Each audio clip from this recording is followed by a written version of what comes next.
Okay, what's going on, everybody? My name is Mangg. Time for more Dominion 6. We have gone through two factions of our sort of evolutionary trilogy here. We have done early age Tianqi, we have done middle age Tianqi, and now finally late age. So for this one, let's go ahead and do... Could do random.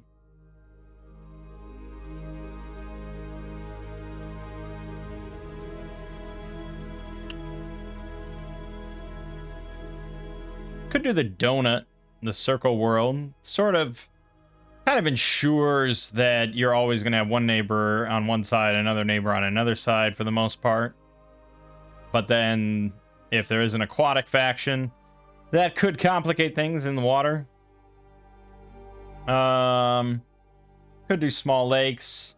1C is kind of a bit too much water, I think. 2Cs is kind of interesting. Yeah, but eventually it's just like, why not just do standard?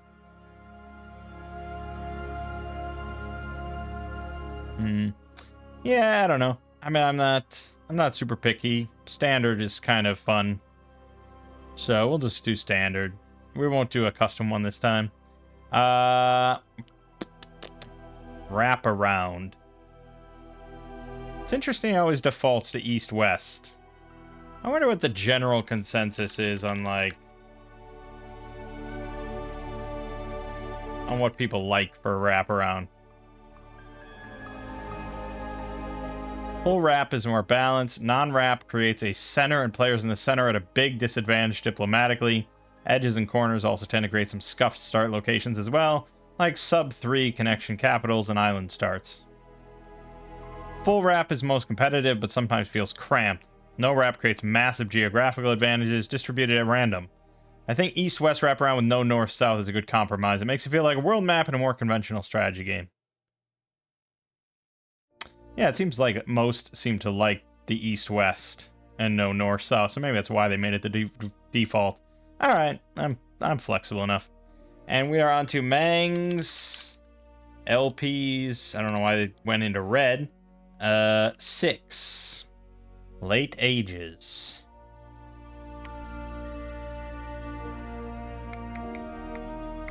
Tianqi, Barbarian Kings. The Celestial Empire is crumbling. Constant invasions from the barbaric Khans have all but destroyed the imperial bureaucracy. The imperial family has been replaced by barbarian kings. The Imperial Guard is no more, and the cavalry of old has been replaced by skilled barbarian horsemen. Ancestral worship is popular once more, and priest mages of barbarian heritage who lead the ancestor cult are replacing the priests of the bureaucracy. With the displacement of the eunuchs from power, conscription has fallen out of use. Fucking conscription. I never did it once. I still don't know what it does. Probably wouldn't have been very important for me because I had just massive amounts of money anyways. I assume it's a cheap way to get somewhat cheap units. But, whoops. Anyways. Okay. So yeah, we are now barbaric. But, as we can see, I mean, we're still pretty similar to middle age. We have cavalry, heavy infantry, and archers, as usual. Our magic, water, earth, death, nature, air, astral, and some glamour, and we can summon celestial beings, as usual. So, our magic is still pretty flexible. Not a whole lot missing from that other than fire. I see no fire. 1, 2, 3, 4, 5, 6, 7. No fire. Isn't there one missing? There's one I'm missing. Fire, air, water. Fire, air, water. Fuck. I gotta, like, look at magic. Fire. Oh, no, there's 8. No, there's 9. Because of glamour. Blood. Yeah, blood and fire. Okay. So, otherwise, we're pretty flexible. Our priests are weak, and we have standard forts, so we don't get the nice forts from the big imperial bureaucracy, which I suppose makes sense. We're barbarian hordes now. We still have the Heavenly Gate and the Celestial City. Okay, so commanders. We have a mounted scout. This is the first scout I've seen this mounted. It's pretty interesting. I don't know if it changes a whole lot. Not really. Your regular general, 100 leadership. Gets a lance, falchion, and composite bow. Good mix of stuff. Yeah, I mean, you know, decent sort of heavy cavalry with a bow. But then the Khan, 150 leadership. Same thing, lance, falchion, bow, 20 damage on the falchion. Skilled rider 4 is pretty great. Increase morale and defense of the mount by 4. Assume. Oh, that says +2. Explain that. This says +4. Okay, so it must be half of the value for. Defense increase is most effective on lightly armored horses, as it's reduced by the encumbrance value of the mount's armor. Too. I see. Yes. Okay, makes sense. They are also mobile archers, and they are pillagers. So we haven't done any pillaging ever, and from what I understand, it's not often done, because often you'd rather just take the province than just pillage it. But basically, if you basically when you move to a province that's not yours, you can then change the move command to a pillage command. You'll first move and possibly fight, and then pillage. And it's less effective than an ordinary pillage. I don't know. I don't get it. We're probably never going to do it. So, yeah. I think it causes unrest and shit like that, and you get money out of it. But, yeah. Okay, yeah. So, I mean, obviously a pretty good commander. For sure, just 150 leadership is pretty good. Yeah, okay. Ceremonial Master is our weakest of weak priests. They're sacred, priest level 1. Very cheap to spit out if we want them, but, you know, we don't usually spit out too many priests. Master of the Ways are still here. Level 1 water, level 1 priest, and then either air, water, astral, nature, or glamour. So now we're going to get some glamour up in there. So they can get astral, so they could do some communion with that. So communion is, you know, we did that in the last time to pretty good effect. It was fun. It can boost any path. You know, it boosts all the paths of the masters, right?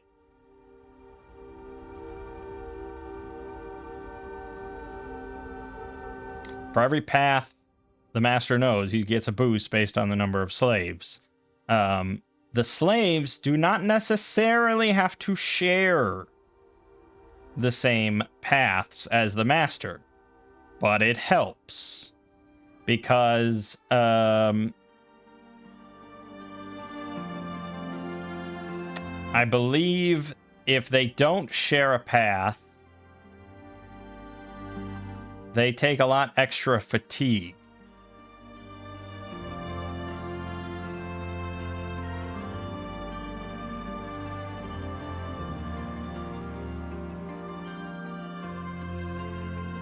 I don't remember where it mentions the penalty for what that is.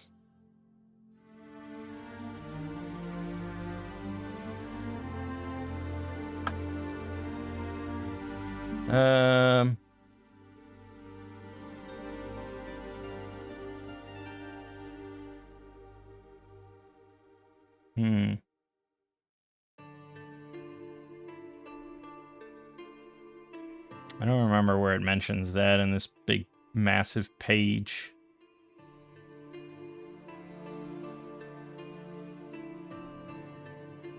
I don't know. I don't know where it mentions it somewhere on here, but I'm pretty sure you do not have to share a path, but there is a penalty.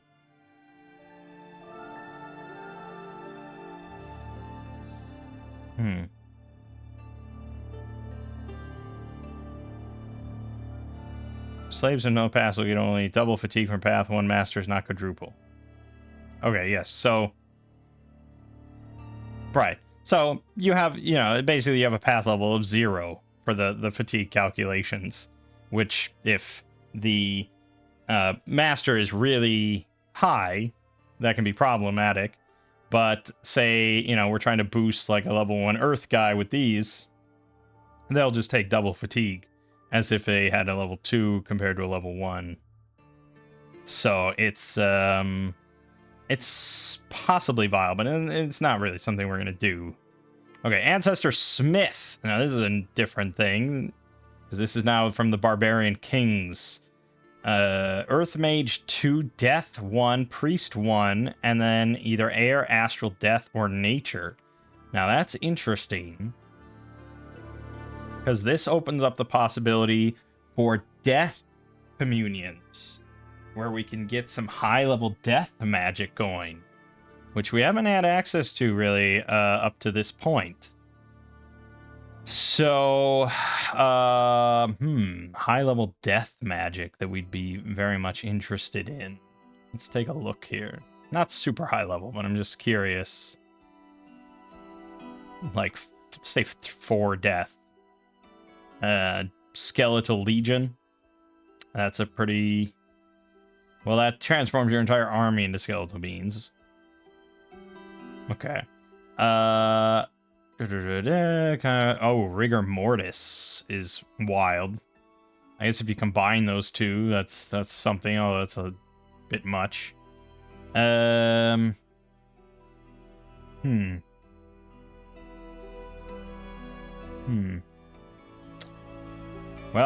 we probably have to go to Death 5 and Evocation 8, Vortex of Unlife. But that has, that carries some risks with it, doesn't it? Okay, what about Death 3? Terror. Yeah, Terror's pretty good.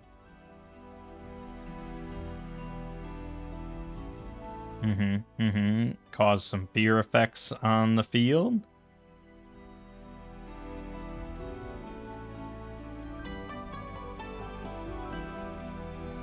Soul Vortex, but doesn't really help much in a communion like that.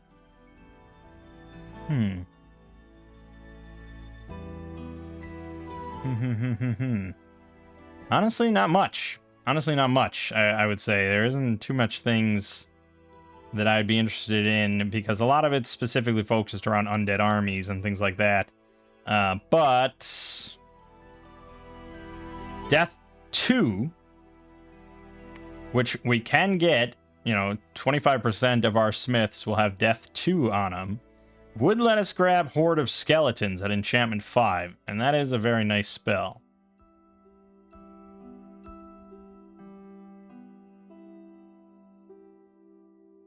That summons Long Dead times 5, plus half your level. So, theoretically, I guess if we did get a massive Death Communion, it would take a lot of smiths, I think. Or, Master of the Way, or, you can just throw, 20 slaves in there. Because if you throw in 16 slaves, that's a +4 boost for any masters. +4. We'd get to Death 5. That would be pretty good. And then you just crank out hordes of skeletons over and over and sort of flood the battlefield. That's kind of fun. Anyways, they're also sacred, which is interesting. They're old, which is a bummer. They do get a forge bonus. 1 gem reduction in anything they forge. Interesting. I feel like we're going to be making a bunch of Ancestor Smiths. Spirit Masters. Also Death 1, but Nature 2, Priest 1, and then either Air, Earth, Astral, or Death. Okay, so pretty similar. Also sacred. They give a supply bonus. They have spirit sight, and they're also old. Interesting. Well, similar to smiths, I suppose, except smiths are earth and get the forge bonus. And spirit masters are nature and get a supply bonus. Probably value the forge bonus a little bit more. Air, earth, astral death. Air, astral death, nature. So these can get nature, the other ones can get earth. I think I value the smiths a bit more in this whole grand scheme, but nature 2 is not to be completely overlooked. I thought I had access to a lot of water magic. I haven't seen that pop up. Other than, I guess, yeah, Master of the Way. So Master of the Way with the natures, so 20% of them could do Moss Body. Spirit Masters, however, cannot do Moss Body. Ancestor Guide, Air 1, Death 2. Okay, so these guys are already Death 2, so we wouldn't really have to futz. But only 25% of them will be Astral. There's also Air, Earth, Nature. Also Sacred. So we have a lot of Sacred spellcasters. That's another thing to keep in mind. And they have 100 undead leadership. So we are definitely more into undead and death in this one, which is fun.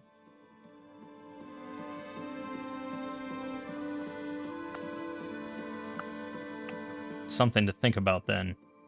We could do some undead army stuff.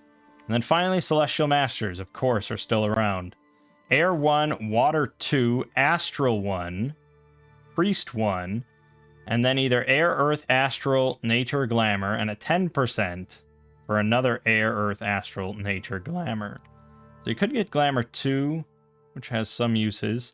But otherwise, yeah, these are still definitely Communion Masters that theoretically, you know, could have Air, Water, Glamour, and Earth, you know, all boosted by like 4 with enough slaves. That is a lot of spell options available to them. So yeah, we'll definitely be making Celestial Masters, and definitely plenty of Smiths. But I think also, maybe, you know, I don't know, I wish do we have one that's just... No. Outside of the Masters, we don't have any that are guaranteed to spit out Astrals, so I don't know if we're going to have massive communions because of that. These guys are a bit too costly at 310 gold. And 4 recruitment points, so they're not going to have too many of those. So anything, you know, of all the other mages we build, between the Smiths and probably the Guides that we're going to be pumping out, and maybe some Masters of the Way in a different little fort, anyone that get Astral will probably end up being slaves for the Masters. Okay. No big sacred commander, interestingly enough. Khan is the big guy, and he's not sacred, so all our sacred commanders are mages. As for units, we have the classic footman with the length 5 pike, leather armor. Don't really make many of these guys. Footman with a glaive, length 3, but definitely higher damage. If you need some killing potential early on, like you're up against giants, you know, these can get the job done for a pretty cheap cost. Footman with spear and shield. Okay. Again, you know, not amazing due to the pretty damn low protection and health. They're going to go down pretty quick. Standard archers, as usual. Heavy footmen. Yeah, with full scale mail, 15 protection. Still good killing potential. Heavy footman with shield and spear, 13 defense, 15 protection is definitely a bump up. Medium footman with glaive, and medium footman with shield and spear. Okay. So we're going a bit back to then early age. We had our 3 different footman options and 3 different shielded footman options. No crossbowmen, no armored archers.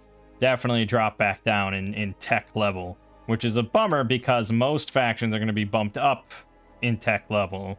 And there's going to be crossbows out there, and there's going to be, you know, iron armor, steel armor, and things like that.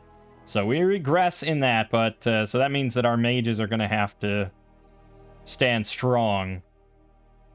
You know, in our early age game, we struggled with our economy a bit, and so we went with a lot of cheap shielded footmen.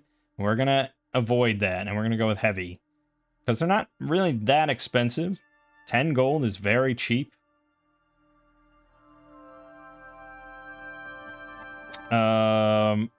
20 resources is certainly higher, but it's worth it. It's definitely worth it because they will be able to fend off the archers, the archer shots a bit better. Then we have barbarian horsemen, so mounted archers with the composite bow, range 40. Yeah, 25 gold, 18 resources. Definitely not protective. You know, definitely not something we really want in a melee for any amount of time. Barbarian heavy horsemen, however, 38 resources, 15 protection, 12 morale, 15 defense, 24 combat speed. They get a lance, 1 use. You know, pretty solid. Falchion, 18 slashing damage. Composite bows. Get the nice shield. The horse has light scale barding, 10 protection, 20 hit points, 11 defense. Well, as far as cavalry is concerned, I mean, it's certainly got some damage potential there. It's not bad. But then finally, the Ancestor Vessel. 17 protection, 14 magic resistance, 15 morale, 16 defense, 23 combat speed, 49 resource cost, 50 gold. They've got the big one-time use lance with 14 attack, then a 20 damage falchion, 13 attack, and the howling bow. Look at this thing. 15 magic damage that causes lesser fear, armor negating. Very interesting. And these guys are sacred. Boy, oh boy, oh boy, oh boy. Do we do something different then and finally have a combat-focused blessing for non-spellcasters? And focus on Ancestor Vessels a bit. Because, you know, you get, because our mages are all sacred too, which means that you could go into battle with like 5 mages, and each one has 5 Ancestor Vessels set to guard them. And the mages just spend their first like 4 or 5 turns just casting point buffs, you know, area of effect like 1 buffs. And they all just clump together and just spam buffs, so the whole pack, you know, 20, 25 of them are all buffed to the gills. It's very difficult for the enemy to actually kill them. That is a strat that we have not utilized, and I'm pretty tempted to do so. We're not amazing, you know, as far as the buffs that are available, but the nice thing about point buffs is they're all pretty low path requirements. A lot of them are, you know, 1s and 2s and things like that. And with gems, you know, you can actually upcast spells. So if you are level 1 air and you spend 1 air gem in combat, you can cast a level 2 air spell by spending the gem. So I think it is possible to have a small pack armed with a bunch of gems and you know, Ancestor Vessels with good blessings, and they all throw, you know, they throw out a bless because they're like all level 1 priests too. Yeah, that is a viable strat. I think we're gonna give that a shot. So let's do TNG Barbarian Kings. We're gonna stick with difficult AI for this whole run. Next time we play, maybe we'll bump it up to mighty. And we're going to stick with 6 of them. Our Pretender. Now, we've done the Jade Emperor. We've done the Celestial General. I'm tempted this time to go with a more monstrous form to represent the barbarians, you know, and just have like an expander right at the start to swoop up some shit. We do get a discount for the Dharmapala of the Underworld.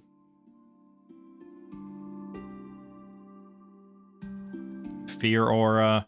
Power of Death 3. It's more powerful each time it's been killed. It's not bad. We'd get access to fire. We'd have a lot of death. That is tempting. I don't know how good it is at the very start, though, which is the whole point of an expander. I think this guy would need some spells research to get going. We do get the Black Tortoise of the North reduced. Does have Astral, so, you know, Communion is certainly possible. But he's got Strength of the Winter, which is kind of annoying at the start, because you don't even start in Winter. And he doesn't really have much else going for him as far as his own capabilities. He has 22 protection, which is pretty good. But he's going to get the beat the shit out of him. So, The White Tiger of the West. Earth 1, productivity limit +1, astral 1, fear 10 is good. He's actually stealthy, which is pretty rare on a pretender. Strength of Autumn. Gets 3 attacks per round, but he's got low protection. So, you know.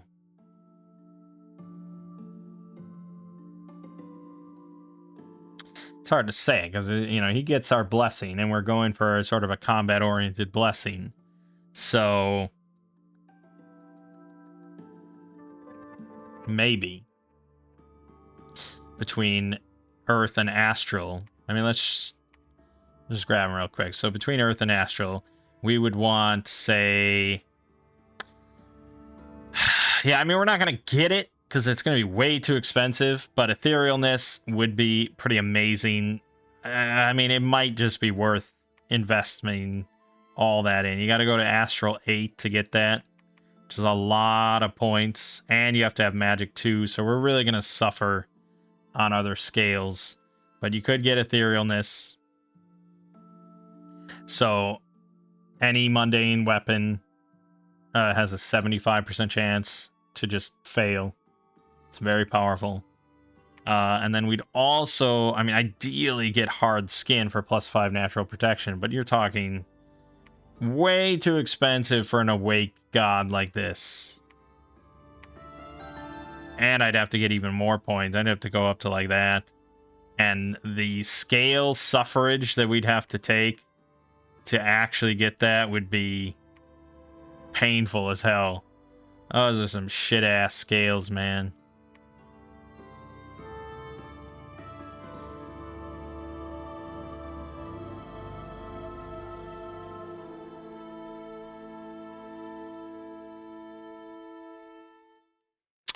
Yeah, I mean, it's cool, but the bottom line is there are better ones that we can probably pick. So we can pick the Azure Dragon of the East. So it gets a Bite, a Claw, Tail Sweep, and Dragon Gas. Poison Gas in a big cloud. He has a Fear Aura, Shock, Fear, Poison Resistant. He can shape change into a Celestial Bureaucrat. He's got Flying. Strength of Spring is, you know... growth scale limit +1, and he gets this nature magic +1 and temporary nature gems every combat, which is pretty nice. Because there are certainly some good buffs that he could cast. Unfortunately, you know, he just gets nature and no other, well, you know, he doesn't get really many other magic paths without spending a heaps of money. And we do still want pretty good scales. Just because I like good scales, especially fortune and stuff. So we wouldn't really be able to get much. Oh, he does get Astral 1. I don't know if that was really represented anywhere.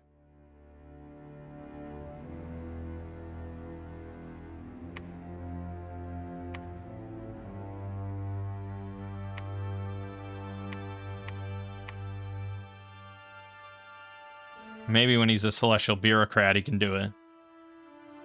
Okay.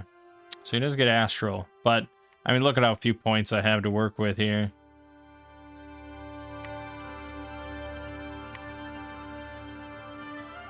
Six points, and you're not going to get any good bless with that. So, again, it's just too fucking expensive.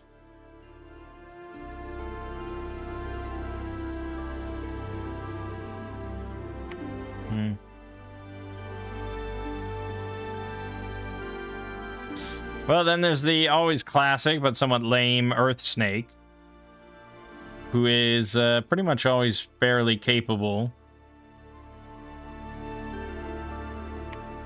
Because it gets a Fear Aura. It gets Recuperation, which is nice. It's got 20 Protection, 210 Health. It's got big Venomous Fangs. But it's tricky, you know?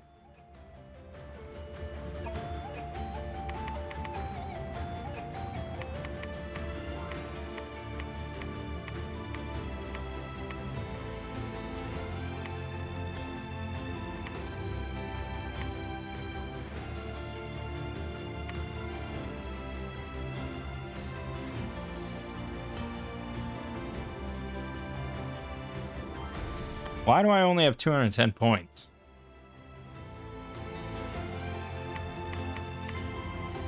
I feel like something...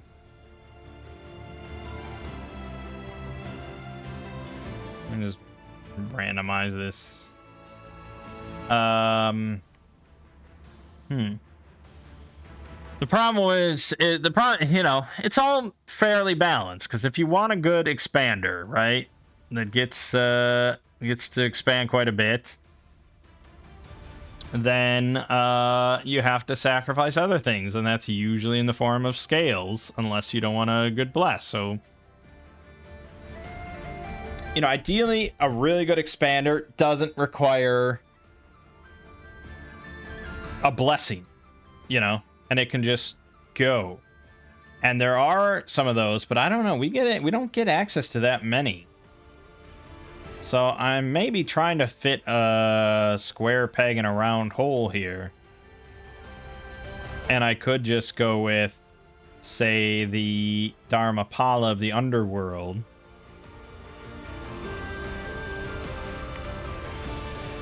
In order to,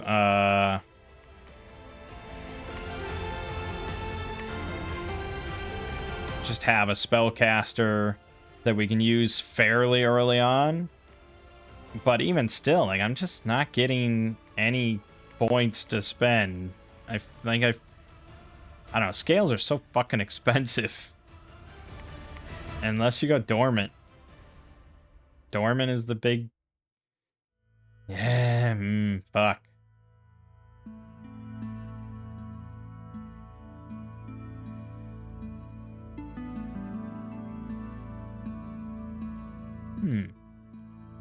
Let's ask ChatGPT. Bet you didn't expect to hear that. Let's see. Give me a pretender design. No, give me an awake pretender design with decent scales for late age Tien Chi, which I definitely know how to spell. Let's see what good old ChatGPT knows about the whole thing. Here's a high-performing awake pretender designed for late-age TNG that balances solid early expansion, magic access, and long-term infrastructure scaling. Okay. Well, they did recommend the awake oracle, which I can't argue. I didn't say an expander design. I just said an awake pretender. So I can't argue with that.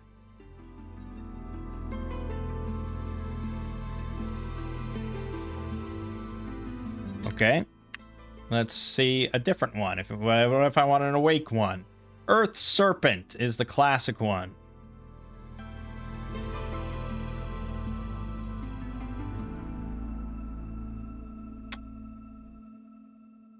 Now, there's no way that their information is all correct.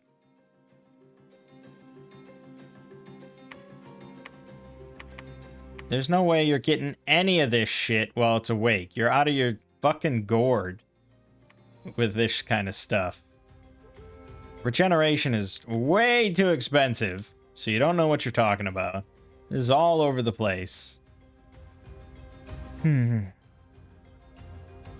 guess I really have to come down and decide how important scales are to this nation. I don't think they're as important as they were in Middle Age, right? We don't have that expensive of stuff. Heavy footmen are 20 only. The ancestral vessels are 49, but we're not going to be cranking out hundreds and hundreds of those. The heavy horsemen are good and are expensive, so that is sort of the sort of balancing act. We did make way too much money last time, so you probably could just go with, you know, productivity 1, fortune 1, which isn't even really necessary. We did do misfortune last time, but I'm not doing that again.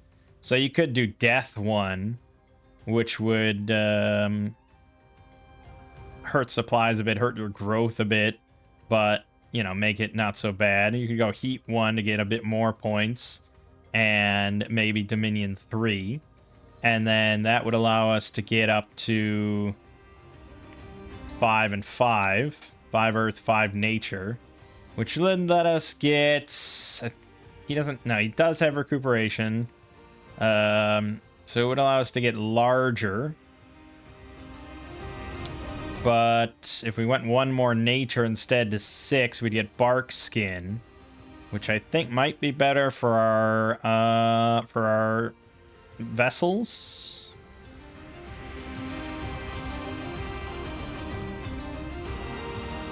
So we go 4, 6, no, 3. Oh god. Okay, hold on. We'd have to hurt some other. I don't really want to go anywhere. Like we could go drain 1, I guess. And then Dominion 4 probably. That would let us get Bark Skin. And then 2 points probably for Strength of the Earth, I guess. Or Reinvigoration. That is useful for all our priests, too. Okay. There's that. It's not amazing. Actually, does Bark Skin even help him? He has 20 natural protection. It's pointless. Maxes out at 10. He wants Hard Skin, which is Earth 6, because that just adds 5. So, okay, nix that. Go there. No, then I could rather... Fucking hell, you're going to screw me on 3 points? 3 points? Can't take that. I can't take that. All I can do is take more Dominion. We're going to drop that down there. And then not take that. And then that's something. Hard Skin. Hard Skin is good. Could take poison weapons. We did take the death scale, so you could take poison weapons. For our vessels. Or we could just take... Reinvigorate... No, we couldn't take poison weapons. Alright.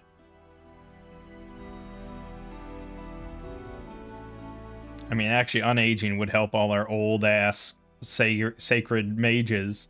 But I'd have to get magic. Which would be a little hard to swing. But I could take 1 less nature. Now, but we'd have to get another blessed point. I have to take 1 more nature. We'd have to dip into misfortune for that. Fuck it. It's fine. So that's our awake expander god. Yeah. And Hard Skin does help our mages stay alive if they ever do get attacked. Our scales are definitely not as good as they were last time, but they're not, like, really negative. They're just somewhat neutral. Python is the name of our god. We're very imaginative. Common, enabled, binding, yeah, and we're doing the same setup. 6, 2, 2, 2. I think it's a fun setup. I like that. It's the right length for me. We don't get really into the late game stuff. Like, we're not getting to, evocation 8 and 9 and stuff. But I think it's good for these videos. Okay, well, we started next to a big swamp. That's annoying. But we do have... Oh, we're not connected to these woods. Annoying. Okay,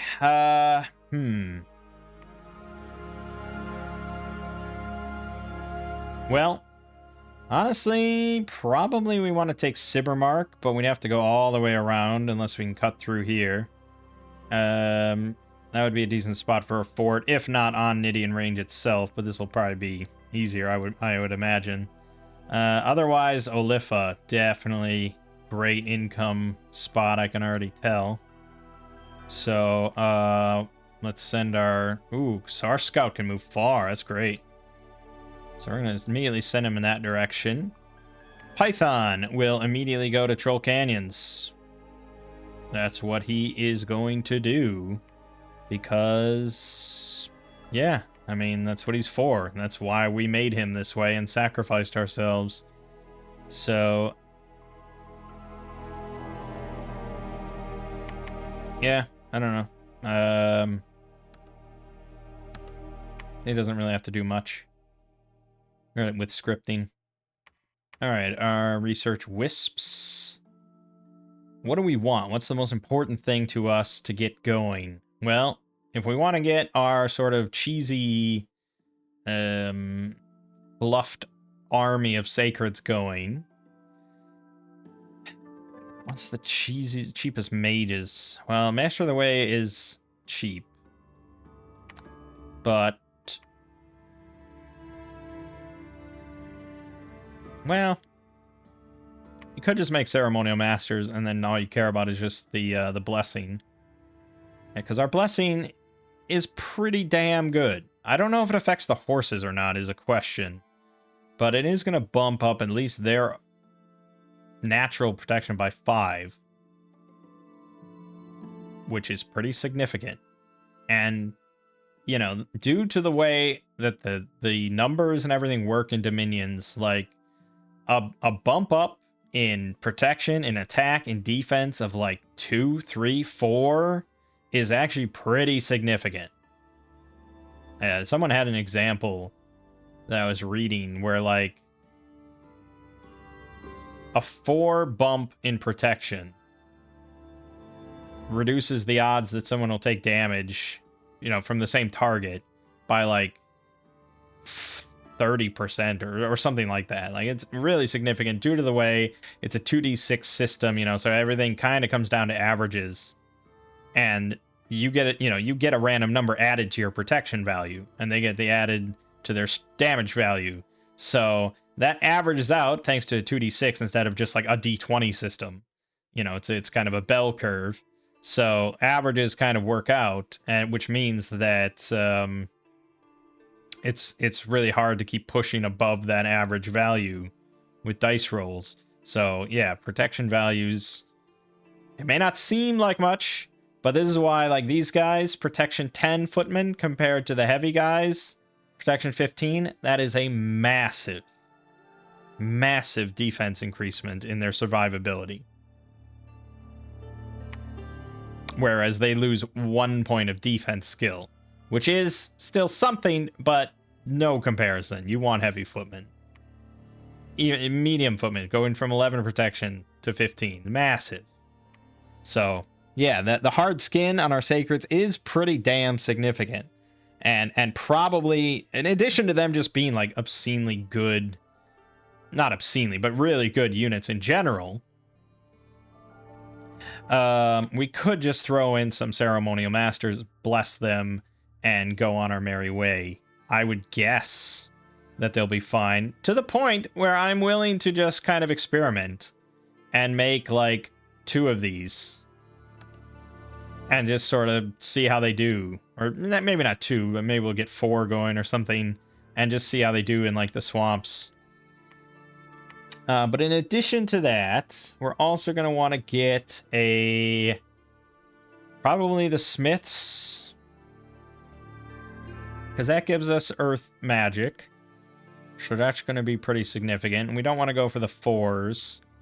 And we tend... I mean, nature's also good.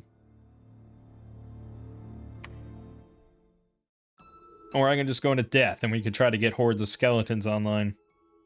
But I think right now in the early game, we're going to be focused more on Earth Snake and probably the Ancestor Vessel strat. So I think Earth is what we're looking at. Because I think only, yeah, these guys with a 20% chance can do Moss Body, so just pure 2 Earth is pretty damn good. So let's also snag one of these. Which does, yeah, I mean, just for now. I need more holy points. My Dominion's so fucking low. So we got to get a prophet right away, and that means Shugan is going to be our prophet. I'm not mucking about with that. And then as for other units, I definitely do not have much gold, but we'll want to start investing in heavy footmen. And actually, probably let's ditch archers this time, and let's go for like just horsemen, maybe, or maybe just horsemen to do some like fire and keep distance strats. It's not talked about much, but I'm kind of curious to see how it'll go.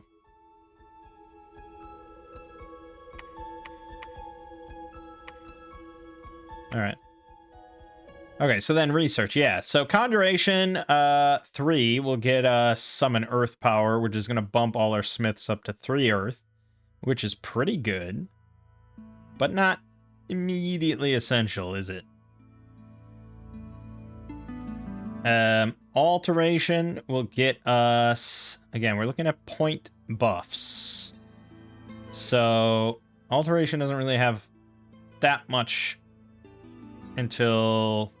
No, I mean, it has personal buffs, which are good, but it has Stone Skin at Alteration 4, whereas Construction has Temper Armor, which is already pretty fucking good at Construction 2. And once we get Earth Power, we can get Soldiers of Steel. Well, we don't even need that, but maybe for the main army, it's pretty good. So Construction 2 would be a very nice buff very early on. Enchantment though, has Strength of Giants, which is great. And what else are they? What are these guys? Death 1, and then possibly Air. Astral would be awesome. Or Nature. So, yeah, we'd get Strength of Giants. That would be the big one from Enchantment 1, I would say. And then... yeah, there wouldn't be too much out of Enchantment after 1. As far as just immediately valuable. Yeah. But then... it's not Thaumaturgy. Alteration 2 would get Gift of Cheated Faith. Negate the first successful strike against the one that's protected, which would be pretty nice. And then at Alteration 3, you get Body Ethereal, which... yeah, I mean, Mundane Weapons, 75% chance to miss. It's an amazing buff. And as well as Moss Body, if we can get that going. So those, yeah, Alteration would be pretty big, but I do want at least Enchantment 1, then Alteration 3. And then probably Construction 2. And we'll look beyond that. Alright. I think that's all good. Let's end our first turn. Okay, blah, blah, blah. 5 proclamations. Everyone's into prophets. There was a battle. Let's see how the Earth Snake did, shall we? Let's see how capable he is. So he casts Strength of Giants on it because we already got that. The research happened before this, so he got the strength buff. Not that he really needs it, but it's nice. He's got 28 natural protection. That is phenomenal. And he has a fear aura. So they're getting feared. Look at that. Routed. As far as damage is concerned, he does take a tiny amount of damage. There you go. Damage roll 13 plus 20. That is an insane roll on a 2d6, you know. Because look, you're rolling, you're 7, 4, 9, 5. These are all standard kind of rolls, but plus 20 is what it takes to do 2 points of damage to our 220 health, 21 health snake. No problem. It doesn't have any regeneration, so that is a bummer. You know, once we get that spell, he can just cast that, and that'll help a lot. But he does thankfully have affliction resistance and recuperation. So even if he does get beat up during a combat like this and gets an affliction, he can just heal it anyways. Yeah, I mean, these sort of fights are exactly why we picked a deity like that. Awesome. So he only got 6 skills. I mean, he's not like shredding through them or anything, but the fear aura is just really nice. All right. Okay.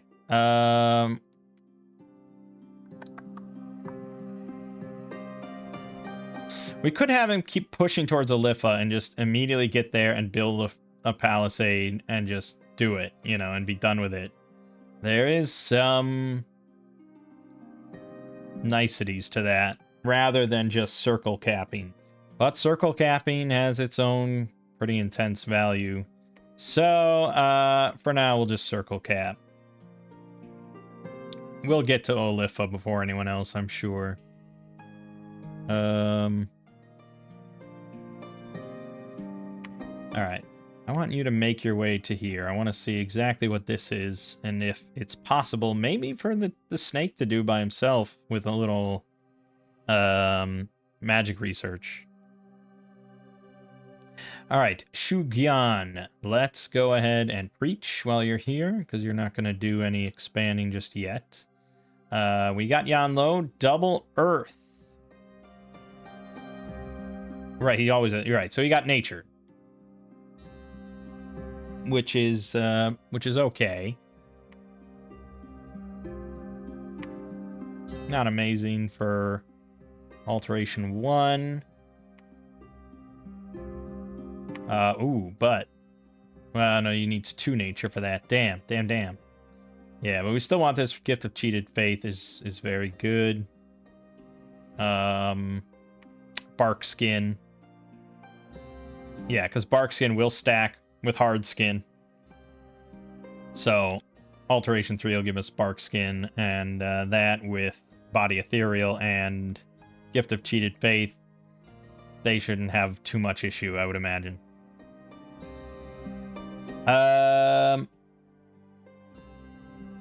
Apparently I made a priest and I don't really know why I did, but I did. Okay. We get another holy point, so let's stack that on. So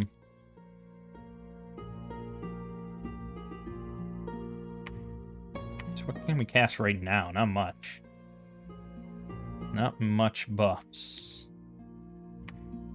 Strength of Giants is about it. And I'd be iffy on actually... I mean, it'd be a pretty low investment. I don't know. I don't think they're that good, and it's not really necessary for me to do. Yeah, I'd rather just wait. So we just want to keep getting mages to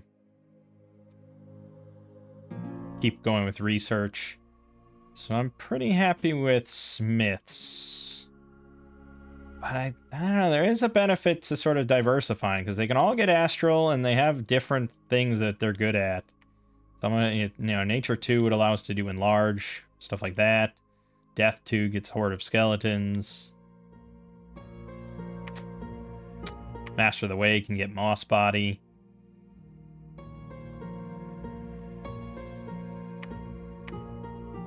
Yeah, alright. And let's do Master of the Way for right now, because it's the cheapest. Okay.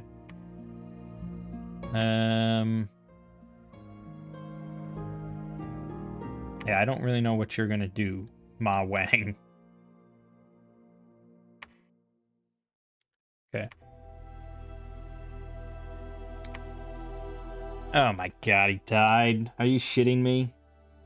Are you shitting me? How did that happen? Okay, this is entirely due to me having inexperience and not knowing all the different, like, independents. I know militias, I know light infantry, heavy infantry, all that. I don't know. Okay, so they had a mage with them casting Mind Burn.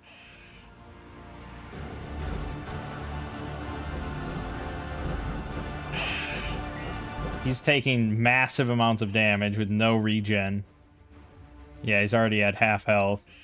They are just slam-a-lamming him, no problem.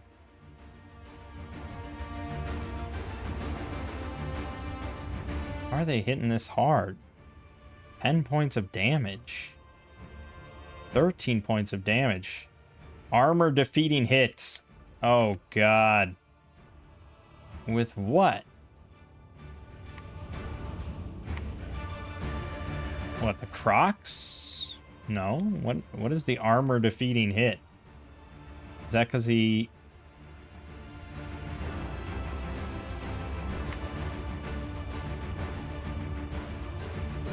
Okay, I'm not entirely sure.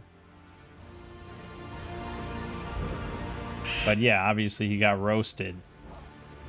Fucking hell.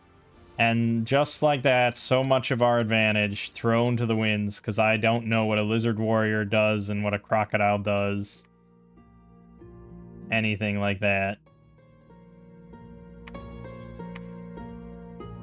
Well, Ma Wang, I guess we know what you're going to be doing now. You're going to be calling God.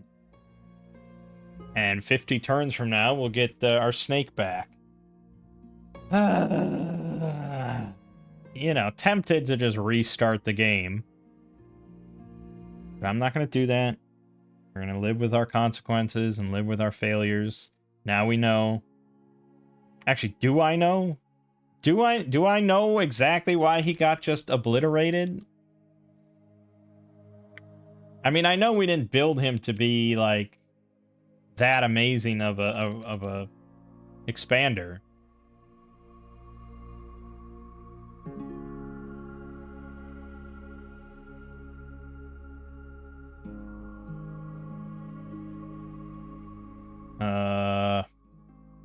Okay, for some reason there's no lizard warrior in the list.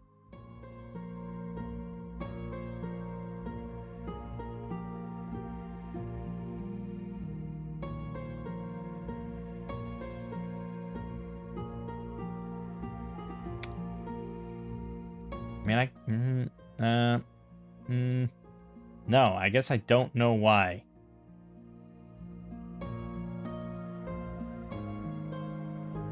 Unless there was some buffs. Are the Lizard Warriors OP? They ripped through everything early game. Huh. Lizard Warriors benefit from two-handed weapons using 125% of strength as a bonus.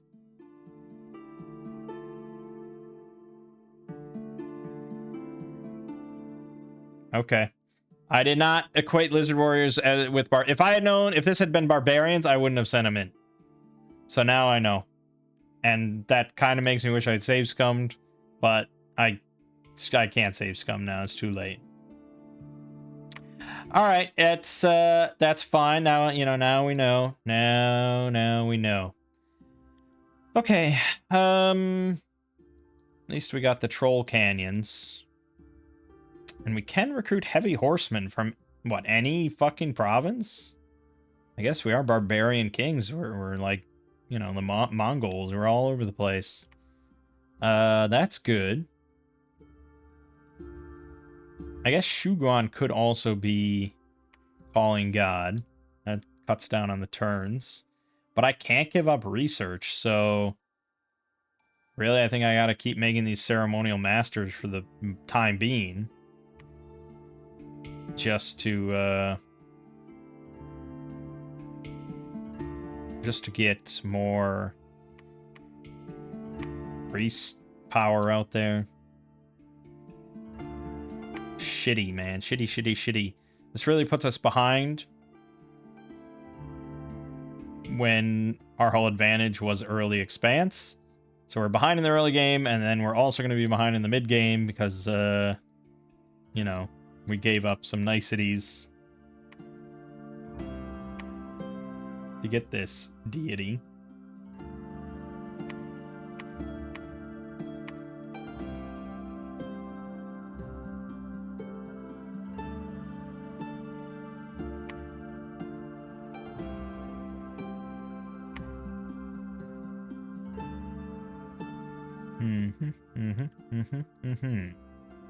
Okay. Yeah, I mean, we're basically just passing by turns. I probably could expand, though, with Shuguan. Like, just traditionally. Especially if I throw the vessels in there.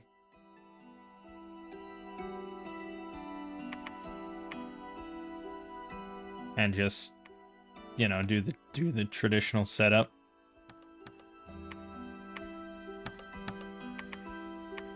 You know, something, line, something, whatever. And then you guys pretty fast, but like there. Hold an attack rear, blah, blah, blah. And you cast Divine Blessing, Sermon of Courage, cast spells. Yeah, I think he can probably take Forest of the Lost. Actually, probably rather have this for the money at the moment. Okay. It's doable. Yeah, we lost 4 archers, 18 of our footmen, but, you know, they're trash anyways, so I don't care. They're just eating up income. The Ancestor Vestals, 4 of them got 15 of the kills. That's what I'm talking about. Okay. Alright, we're here now. So we see that this is 440 enemy units, shadows, militias, Catonic Reliance, Fire Snakes, archers, huge Sphinx. I would guess 3. I guess this is a 3. Maybe a 2, but I'd say 3.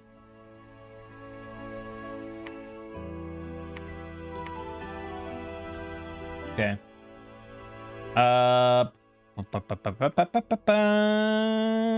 Yeah, I think we can do this. Actually, could go back for a moment just to pick up some more of the heavy infantry, heavy footmen. But nah, we'll kill off the last of the regular footmen. Call God, please. Get him on the phone. Tell him I fucked up. It was all my fault. I fucked up. It wasn't his fault. What are we doing per round now? 1, 2, 3 per round. So at that rate, you know, like 17 rounds, sort of. That's a long time. It's like he's dormant, kind of. One of our vessels lost his mount. 2 heavy footmen died. Apparently we didn't have any other footmen. I didn't notice they all died. Okay, a little iffy. But he made his way back home, so that's good. And now we got it. Alright, let's head back. Call God. I'm gonna... Yeah, we're gonna go back to... do a Spirit Master for now.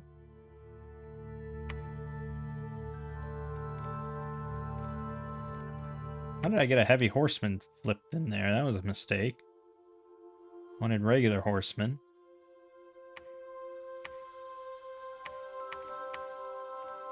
I don't want to overdo my gold. Okay.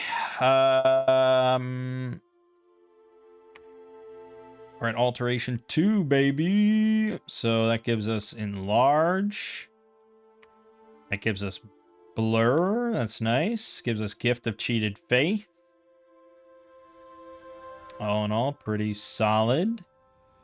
But once we get 3, then I will march out and deal with those crocodiles.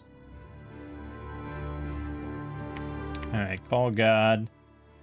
That's all good. That's all good. Marignan is right here. Their capital. What? That's way too close to home. I don't like that at all. Why is it so close? Okay. I mean, I guess. What am I going to do about it?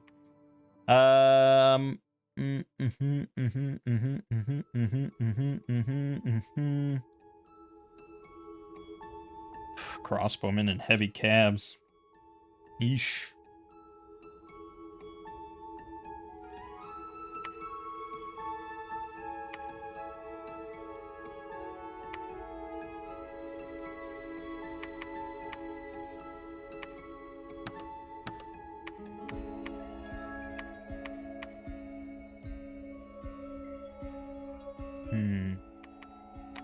So, what we want to do with these guys, I actually want to, like, move way further back. I want to have these guys all the way up front on fire and keep distance. So they'll keep moving back and back and back, and then eventually the infantry will catch up and take control. So just some early sort of harassment. You know, if I have like 100 of them, that would be good. For now, we're still going to just keep ending turns. 5 units have been cursed in Tianchi. Great. I've never heard such good news in all my fucking days. Better not be any of the vessels. This one got a chest wound already.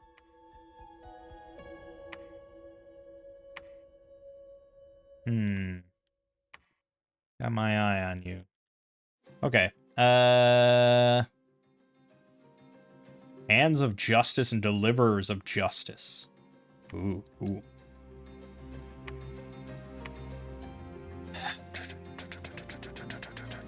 I'm throwing commander points to the wind here, so I should probably be grabbing some other mages while we're sitting here.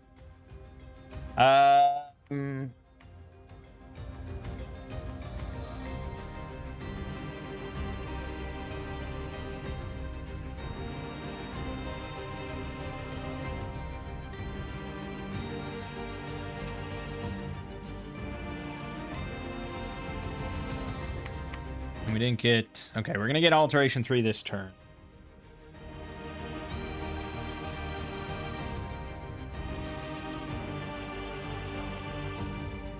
So I guess let's do this this great experiment. We want to take Olipha, so we can go through Operi, I suppose. So let's move some out to Troll Canyons. So we're going to want, let's see here. I think Yan Lo for sure. So he's going to take 5 of the vessel. What part of no didn't you understand? Set to guard commander. And then I have 4 more, I guess. We'll send Yan Lo, and I didn't get any astral yet. Fuck. That makes it a little trickier, but Ji Song Ji can do enlarge. Oops.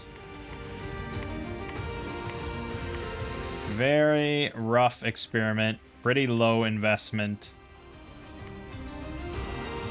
No, you and you go here. Low investment, and we're going to just see... Because I haven't really done this strat specifically. You know, I've done thugging a little bit, but it usually doesn't work that well. So this is going to be kind of a different strat. It's nice and warm in the winter here. Look at that. Lovely. Okay, so you're gonna cast Bark Skin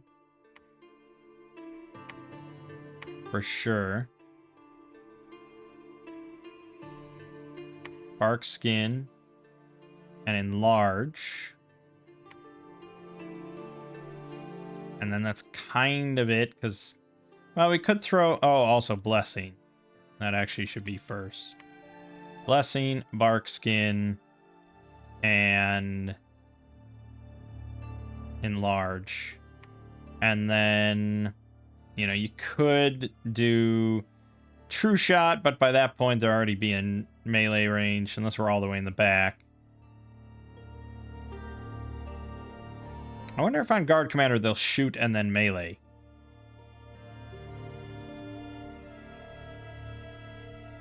I don't know, it's worth a shot.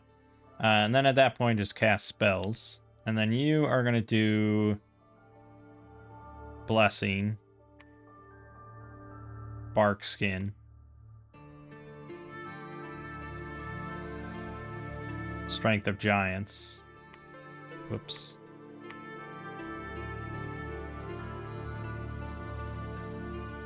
And then I guess Earth Meld, maybe? It might fuck us over, but I guess you could do Earth Grip, but yeah, Earth Meld. Sure, and then I just cast spells. Okay. Now, tricky thing is they might not all hit each other and themselves. You know, we'll see. We're gonna. This is very much experimental for me. We're gonna go here to Opry. See how it goes.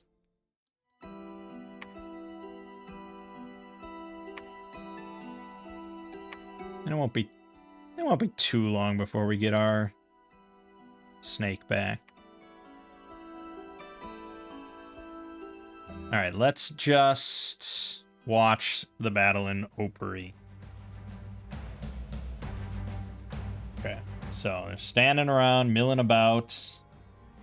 Now, I wonder who didn't get blessed is the question.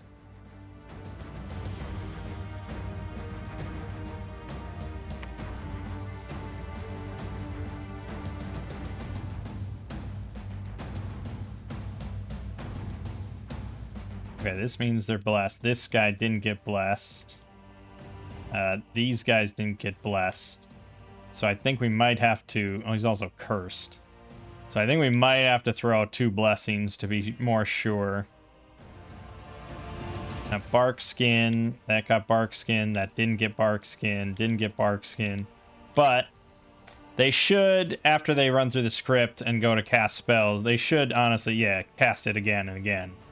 Until everyone's buffed. I think the mages... No, the mages are fine. Good, good, good, good, good. That seems perfect. It's really hard to tell, like, what anything took damage of without looking at the log. Okay. Perfect. That's exactly what you wanted. So that is 9 units and 2 commanders that could clear a weak little shit by themselves. How much more they could do, I have no idea. Seems like some assholes tried to attack us and force a loss. Didn't get too far. Okay, so can we do this one? 70. Well, it's a bit trickier. But how do we know our limits unless we test them?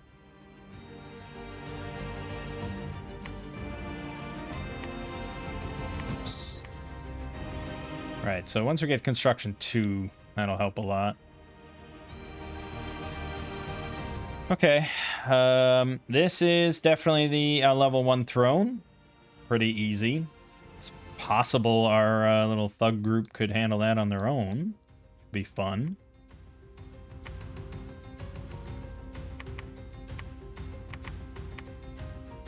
Got a decent little clip of units here. 87. I think I might like to try the Unknown Marshes just to see how the horsemen do. Or we could try the crocodiles, because the snake's not going to be doing it. All right, let's try for... because theoretically, this is where my horsemen will be much better. They have no ranged attacks of any kind. They really don't have much armor. They're like barbarians, so... theoretically, this is where it works. We will see where theory crafting ends and the pain begins. Let's go with, do we lose a commander point or something? Let's go with Smiths and Master of the Way.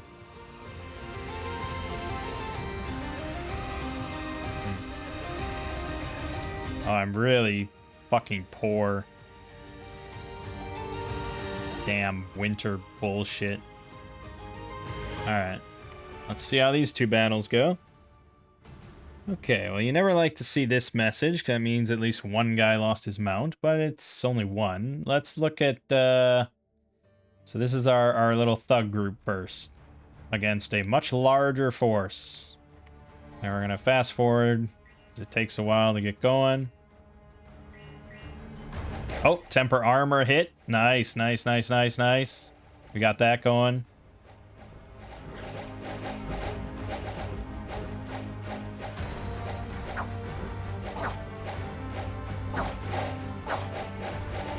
Maybe 1 point of damage somewhere. Oh, that's a tree that's attacking, so no. Oh, there went the enlarge. Oh, whoa, whoa. Okay, so there was some damage. This is the heavy infantry, so they definitely swing harder. And we don't have much else to sort of discourage their attacks, you know? Like, all we have is just a bunch of punches to the face and hope they leave, compared to like fear auras or chill auras or, you know, all sorts of stuff like that. We also have archers, which will run out of ammunition. But can we withstand the barrage of bullshit? Also, we do have heals, which is awesome. So there they ran out of ammunition. We have ammunition. And we have falchions. Fuck off and die. All right.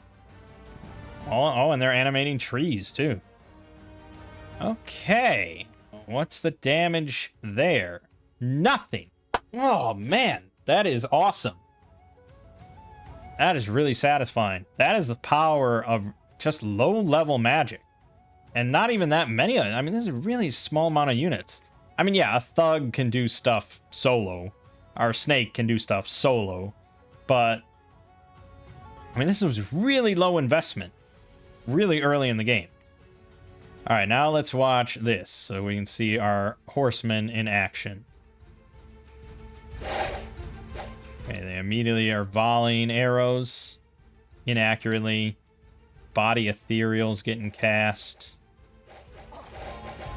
Okay, arrows, you know, can land, do some damage. I also have regular archers in the back shooting. Okay, they're thinning the herd. They're moving back. They're moving back, keeping their distance. They still shooting. Still shooting. Still shooting. They get kind of caught up. Footmen come in, hitting the weakened guys in full formation. Those guys do hit damn hard like barbarians. I think there is some friendly fire as well. Okay, we don't like lizard warriors too much.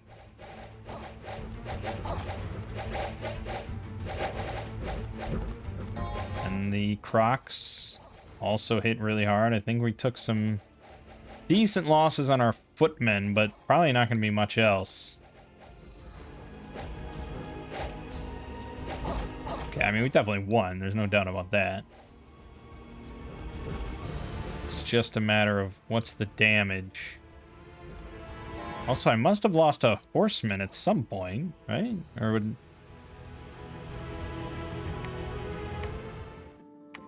We lost 6 footmen total. That is a worthy investment compared to losing my fucking pretender. So, 15 kills from the heavy footman, 13 from the barbarian horseman, and 10 from archer. It was a very nice, even split. But I think the horseman did pretty well, all things considered, and very safely. Now, granted, the enemy didn't have any archers, which would make it far worse for the horsemen to be under fire. So, it's not a strat that's going to work in the long term. But against these provinces that don't have any archers or ranged units, pretty useful. So this one is mainly archer, light infantry, and militia. Be a little trickier. This one is mainly mounted commanders. Okay, well, we can probably take that, I guess. That's something I want to take. Ochre Desert. It's a wasteland. I mean, I probably do want to take Green Sink, but okay. So I mean, we have our circle. That's pretty good. Our next fort was going to be at Olifa.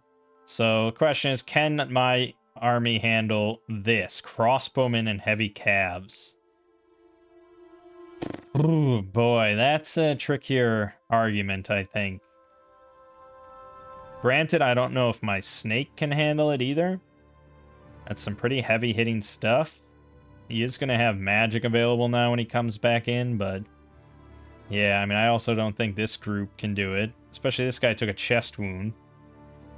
That is the tricky thing, is your mages are in there as well.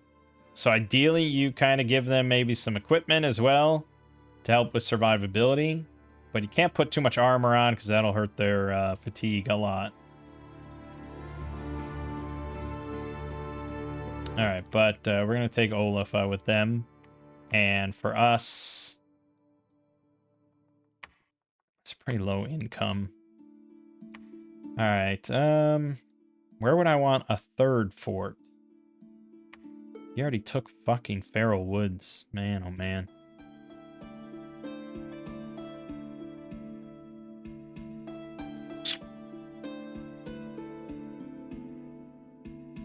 I don't really want to go to war with him, but he is very close. And we could kind of stomp on him.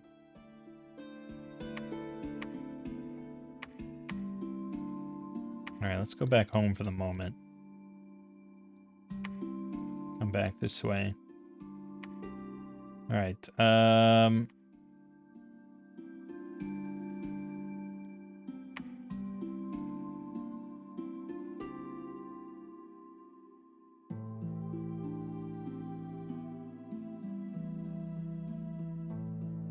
we have to go to enchantment 5 to get Horde of Skeletons, but that is a pretty big factor.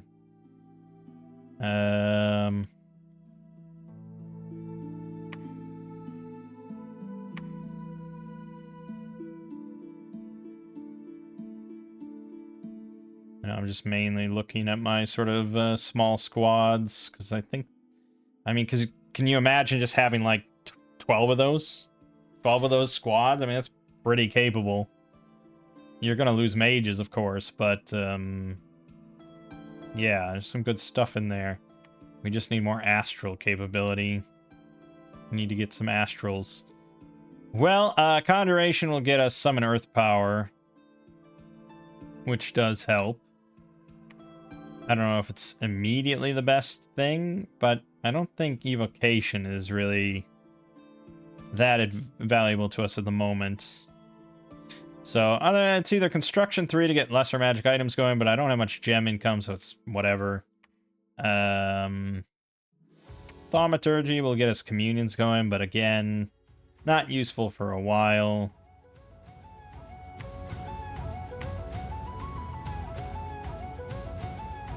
Battle Fury, but we don't really have fire much at all. Yeah, so I think Construction 3 or starting down Conjuration. So we'll get Construction 3. Because what does Alteration 4 really allow for us? Mist Form. Fucking Mist Form and Quickness. Never mind. Fucking Alteration 4. Too valuable. Yeah, because we do have this guy's water too. I don't know if we have any air too yet though, but they'll come. They will come. All right. Yeah, we're still kind of short on cash. Income not so hot so because our scales are not so hot so.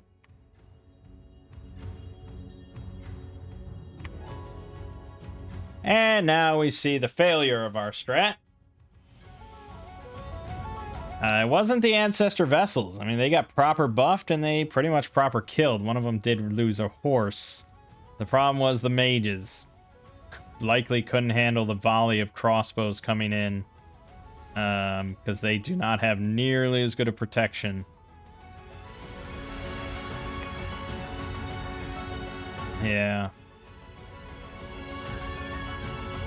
I mean, that's just the way of it. You need kind of just more buffs, better buffs, and some gear.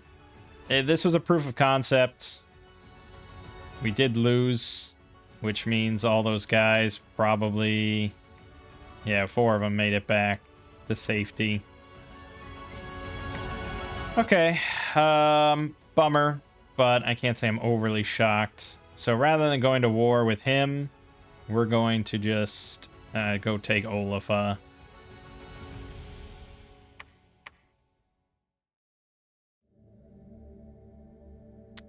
Yeah, and I'm just going to leave that there. So we're going to go there. Why it does that. Okay, just go there.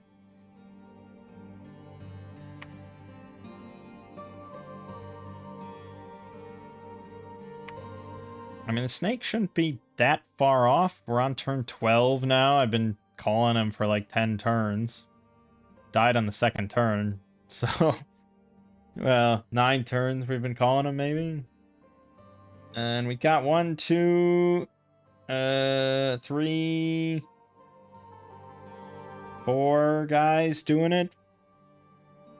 Plus there was a little bit of Huguan, so it should be fairly close. I would say this turn or the turn after could happen. All right, we're just gonna wait. We really just need our money to get up so I can build a fort in Olaf once I take it.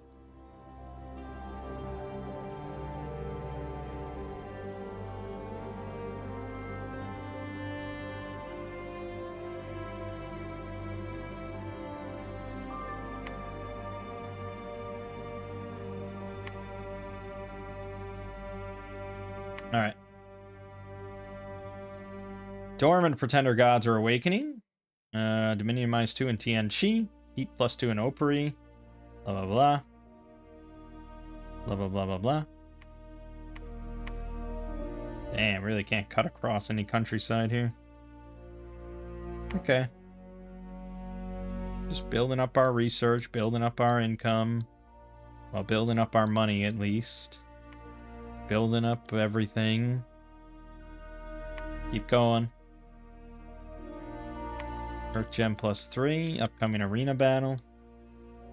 I don't really recall ever skipping this many turns in the early game, so I'm probably doing something drastically wrong. This might be the first... No! Fucking Micklin took it. No, fuck it. I'm killing him. I'm going to war with Micklin immediately. I don't know why, but I'm offended, and I'm taking it. And he's going to build a fort there, 100%, so I'm going to put a stop to it and get my own fort there. So that's that. That's the end of the discussion. You can't stop me. After Alteration 4, probably Construction 3. Enchantment 3 does get us Raised Skeletons.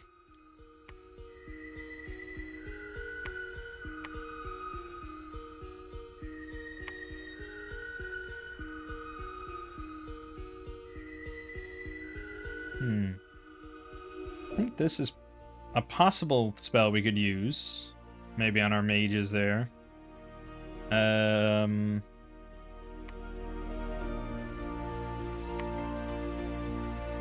Enchantment 4 gets us Earth Shatter Hammers, which is really quite useful.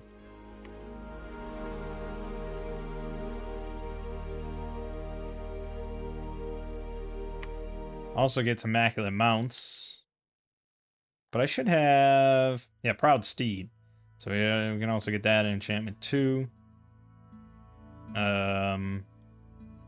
Those would be probably the main things that we'd want to grab. So enchantment 4. Or construction 3. But again, I don't have many spells. Or I don't have any gems. Sorry, let's go enchantment 4. That'll take a bit.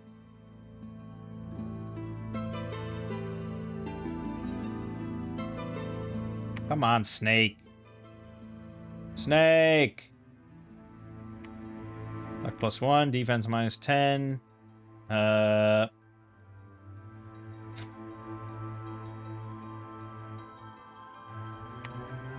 Goth. Kohen Gadol. Blood 2, Priest level 3. 2 holy points to recruit. 55 hit points, size 8. 21 damage on his sensor. It has a poison cloud effect. Well, he seems mostly like a spellcaster, so... And he's a grand communicant. Okay. Cool.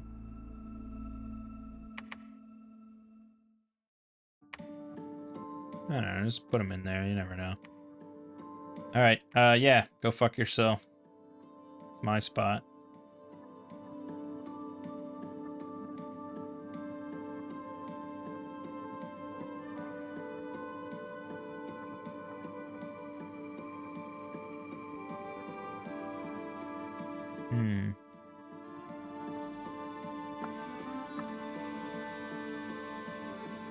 Yeah. Okay. I really want my snake. Really want the snake back. That would be a big boon. Be a big ass boon. I can probably afford to start making some more of these guys again, so we can get the nice team ups again going. Now with new and improved spells. Hey, Python returned. We lost 1 archer in the battle against Miklon, because they just left a provincial defense, which means he just vacated it, and that's his loss. It's also going to be my loss, because he's probably going to take Lorborough now. And cut me off nice and smooth. So let's put in some defense.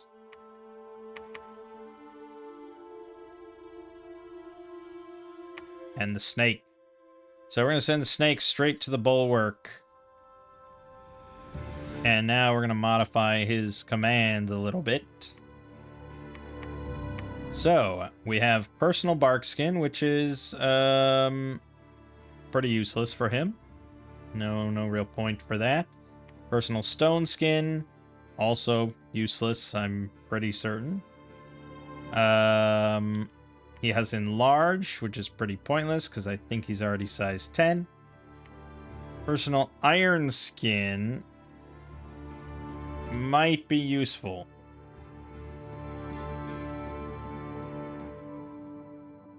Let me Google this real quick.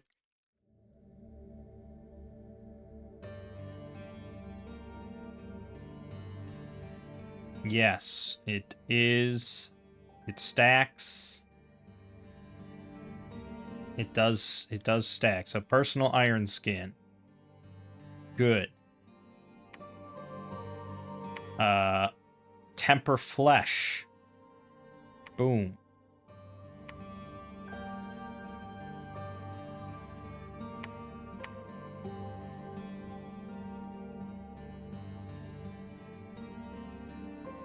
Strength of giants. Personal regeneration. That's the main thing right there, I would say. And then beyond that, you could throw in... did I already do... No, yeah, so Strength of Giants. Just for a little bit extra measure. Okay, between Iron Skin and Personal Regeneration and Temper Flesh, he should be pretty fucking unstoppable. So yes, get in there, boy.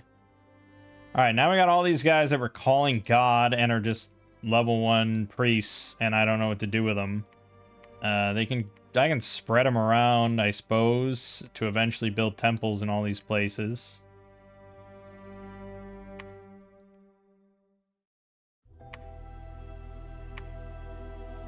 That's what we'll do, I suppose. Yeah, that's it. That's it.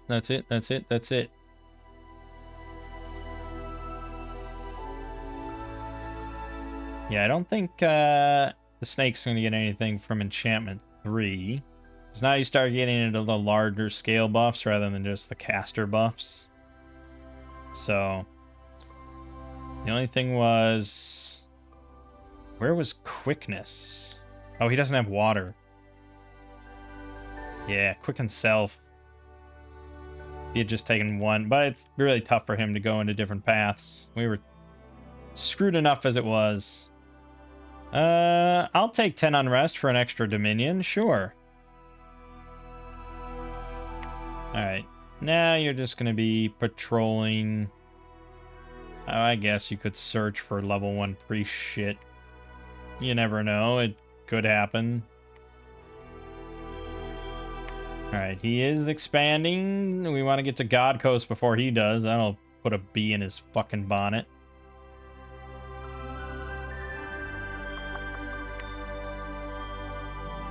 Alright, we have some very good research speed. I wonder how that stacks up. We are right at the top with Patala. Good. When you're pumping out 2 mages a turn, basically, you get the goods. It is hurting our gold totals, but it's worth it to get all those spells online. Search. Nothing. Battle in the Bulwark. Let's watch it. Let's see the new and improved Snake God. Whoa. Personal Iron Skin. Temper Flesh. Personal Regeneration. Strength of Giants. So now he's got regeneration 10% every round, which for him is 27 health. Good luck with that. He's got resistance, half damage from all those. And he has a total of 33 protection. Yeah. Obviously shit defense, but let's see them put a dent in that. Also, he's slow as fucking all hell. They did hit him. I mean, I think that is possible, but he immediately regenerates it. Right, yeah, so they are hitting him. I mean, his health sort of goes down. But he heals. Let's see here. Affected by fear. 3 points of damage, 4 points of damage. 1 point of damage. 3, 1. I don't even know if it shows. I don't know if it shows his regeneration here. It doesn't.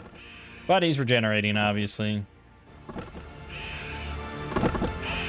And they're routing from the fear as he slowly wades through them. There you go. He just healed for 24. So he's sitting at 231 still, and the battle's over. That's the new and improved Snake that we wanted. So now he is quite capable. He's not going to be handling just every last thing we throw him in, but he can handle a lot more. Also, we got attacked in Olafa, where we were building the fort. So we lost all those ancestor vessels because they basically charged in on their own. We also lost 23 heavy footmen. Came in with these rain warriors. Okay, this is definitely a heavier unit for him. Sacred. 23 gold, 20 resources, 15 hit points, 12 protection, 13 morale. 24 damage on their glaives is pretty nasty. So not super defensible, but they definitely were able to cut through my shields without much issue.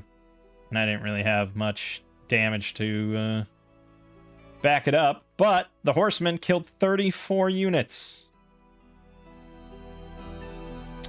Yeah, so all his rain warriors died. Almost everything he had died, and get fucked.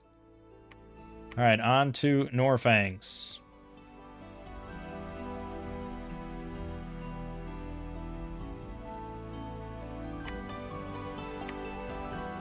I wonder if, like, Shift P is to... No, that's Preach. What do you think Patrol is, huh? What's your guess?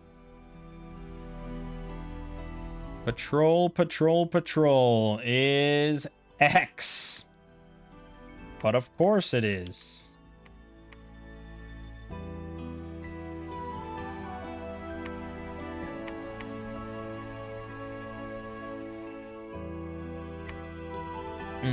Honestly, I could see building a fort here in Fesibor.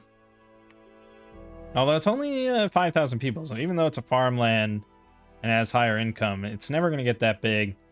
But if it had a higher population cap, I could see building it here, because we're not super starved for resources in TNC compared to just money starved right now. So that could be.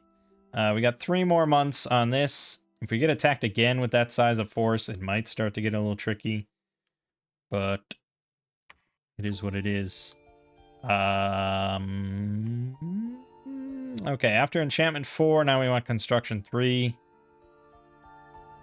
And then probably maybe Construction 5 right away. But probably go into Conjuration. So we can start having those double level 2 death mages summon like Bane. Actually, Bane is a really good thug that we could just kit out. And we could summon Earth Power and blah blah blah. So let's go 3 Conjuration. Alright. Battle of Norfang. Serpent, no problem. No problem at all. An ambitious lord is trying to take control of Tianqi. That's very ambitious. And he beat my provincial with 16 knights. The enemy can't harm our walls. It also means that we can't make anything in TNG while he's doing that. But I can research, so... I guess I'll just ignore it for now. Although we could set up another little kit here to march out.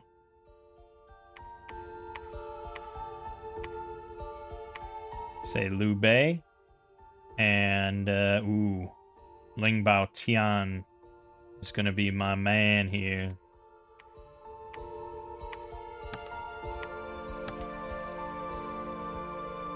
So Liu Bei will be casting Blessing. Immaculate Mounts is pretty solid. Let's go with that. We're going to go with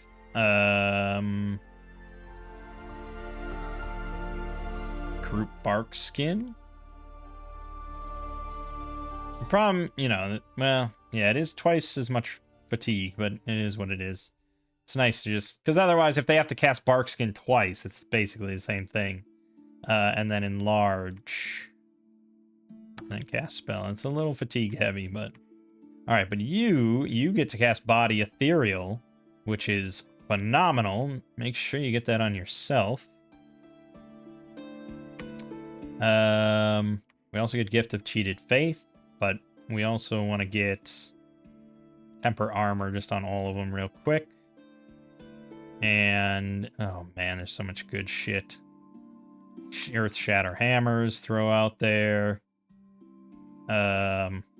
Also a Blessing. So many buffs. Temper Armor. Oh, I already did Temper Armor.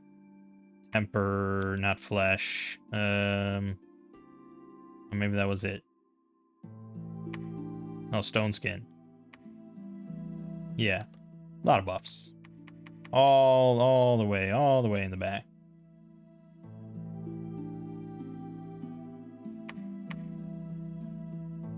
You are going to break the siege. Earth Snick. You are going to go to God Coast. This is where you belong.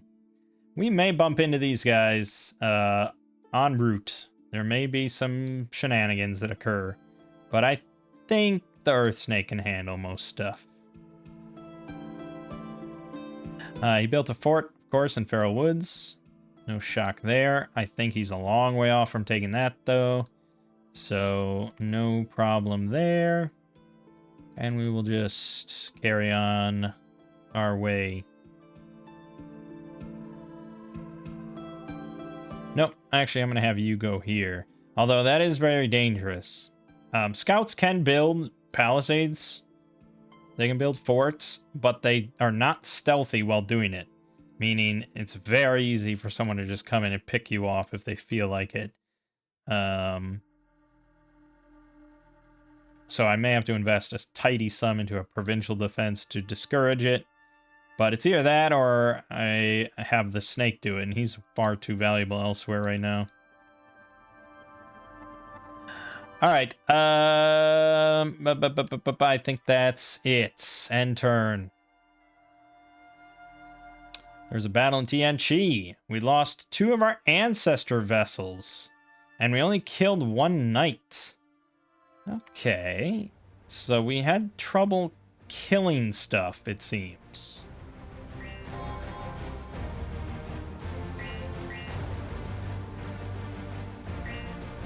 And many buffs were thrown out, for sure.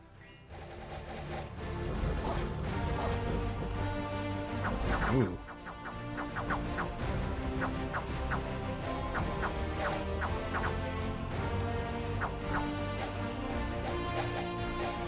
What the fuck even happened? I think we caught the first couple lances that just went right through and just killed a couple of the guys. There was a battle in Olafa. We once again were victorious, thankfully. No losses, because I have no footmen, so that was, you know, what do you expect? The archers can just handle it. There's a battle in God Coast. What did you expect? Earth Serpent Supremacy now, no problem. And he didn't come in, so that was good. And all good, all good. All right, so now we're going to build palisades. And we're going to invest a pretty decent amount here to make sure that stays safe. And the snake, you can still see he's perfectly 100% healthy, no afflictions of any kind. And he's building up experience. Makes his attack and defense even better. And you're going to go straight into here.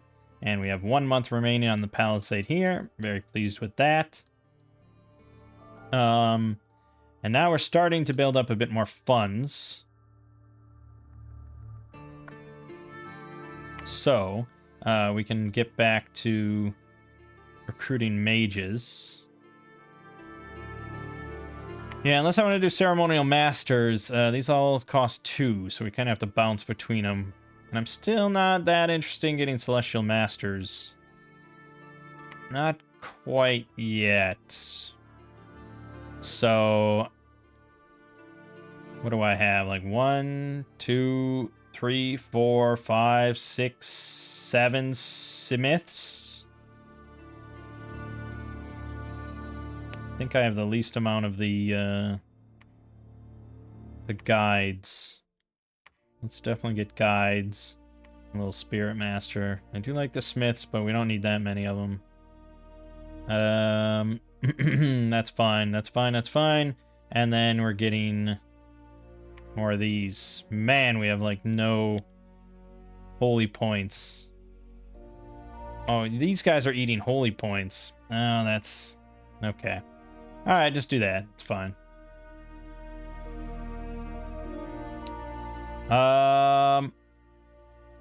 So yeah, we could go out with the little thug groups.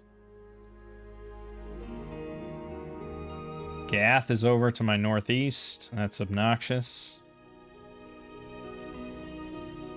I could take some stuff with these guys, but I think we'll wait 1 turn while I get more vessels.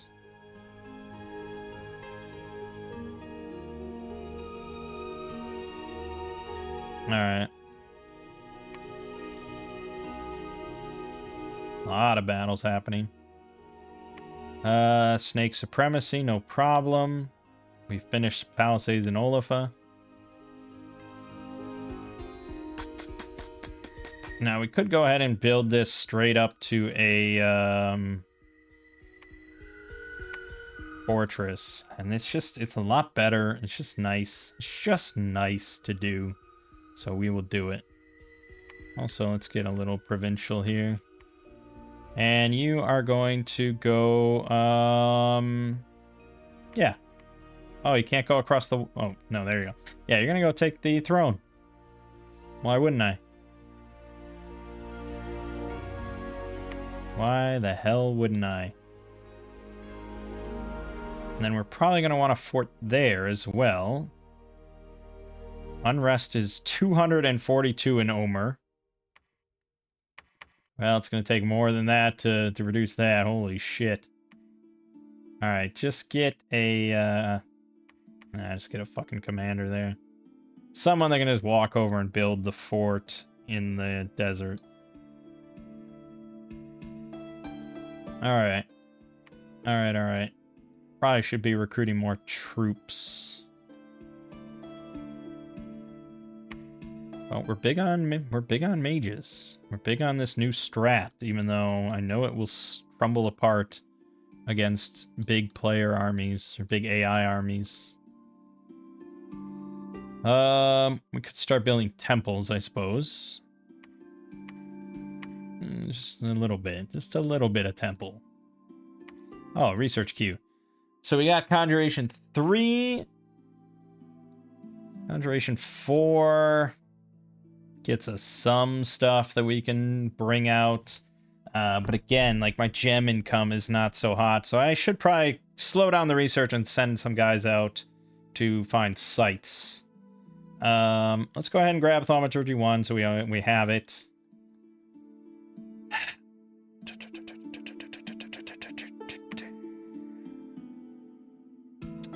Weapons of Sharpness is another huge buff, especially if they're struggling to do damage, and we get Horde of Skeletons, so yeah, level 5 enchantment will be good as well. Then Construction 5, and then grab a few Evocation. Good, and we're gonna have pretty diverse. We definitely want Earth gems. We're gonna want a lot of Earth gems. So send out, send out Yazi. He's got Earth and Death covered. And then we want someone with Nature covered pretty well. Which I suppose will be Liu Bei, since he's not long for this world anyways. Okay, send out those two. And send out Shoulao, because he's got dual water. It's fine. Okay. Now we're done. Earth Snake Supremacy? Yep, you know it. Look at that, he only killed 8. That's all he needs to kill. Sends him packing. Unrests will increase until you root him out in TNG. That's pretty bad. Yeah, this is up to 56 unrest. But I don't really have guys that can do that. I don't know how patrol strength works. But I guess I could send some Masters of the Way to patrol.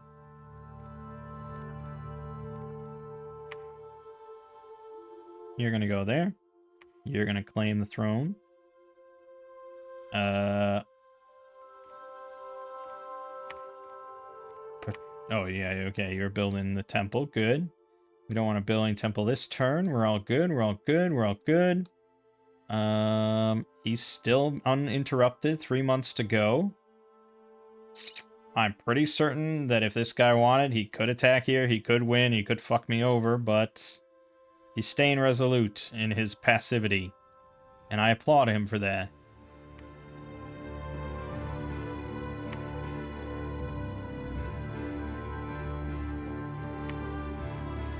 The Throne of War.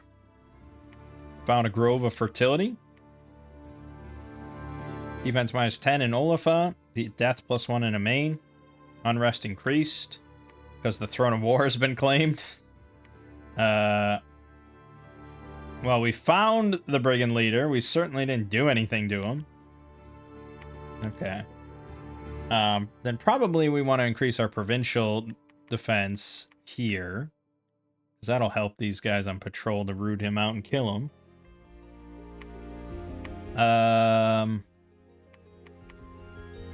Yeah, a lot of shit happening. Okay. Yeah, this is nuts. That is really nuts. After he finishes the fortress here, he's gonna go clean that up. Well, I don't know. What is the patrol, like, calculation?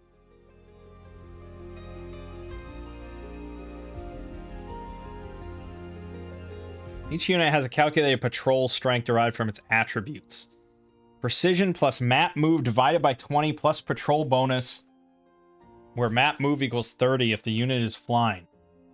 What? Undisciplined units suffer a flat negative 0.5. Value appears to be doubled for commanders. Value modified patrol bonus. Okay. Wait. Oh. So he's worth 2.5. A normal unit has about 1. So he's worth about 2.5 militia when patrolling. So what we'd really want to do outside of the provincial bonus is just recruit, like, oh, I can't even recruit there, but yeah, like get a commander there with just a bunch of like 30 militia, you know, and just bring it down. But we'll have Shu Guan do it eventually. All right, so the Throne of War gets its Dominion spread +1. Blessed troops get attack skill +1 and morale +1. Ooh. And we get Dominion PD conscription +5. Provincial defense in friendly Dominion will automatically recruit up to this level at a rate of order scale per month or at least 1. Nice. I mean, it's not amazing, but nice. Okay. What does the snake want to do next? I don't know. Honestly, if this guy hasn't gone down here, which I don't think he has, he is exceptionally, like, fucking vulnerable. I feel like I could wipe out Marignan pretty easily with probably just the snake, to be honest. I don't think I could break his castles open or anything, but I could besiege him pretty easily. Which would get us access to 2 more forts, this whole section, but it leaves us vulnerable to Atlantis, who is right on my doorstep. And I do hate Atlantis. But, given time, he will fucking attack me, because where else can he go? He can't go this way, so I've boxed him in. I have to, you know, solve this problem I've created. Okay, hopefully no one attacks me here. I'm pretty vulnerable. Please don't.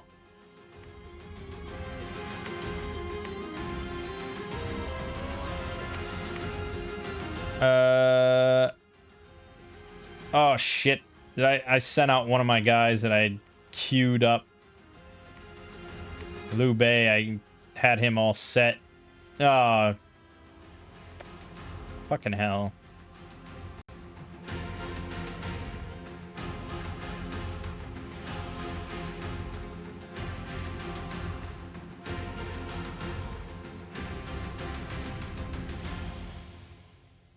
Gath is also getting very interested in my region here. I don't think I care for that.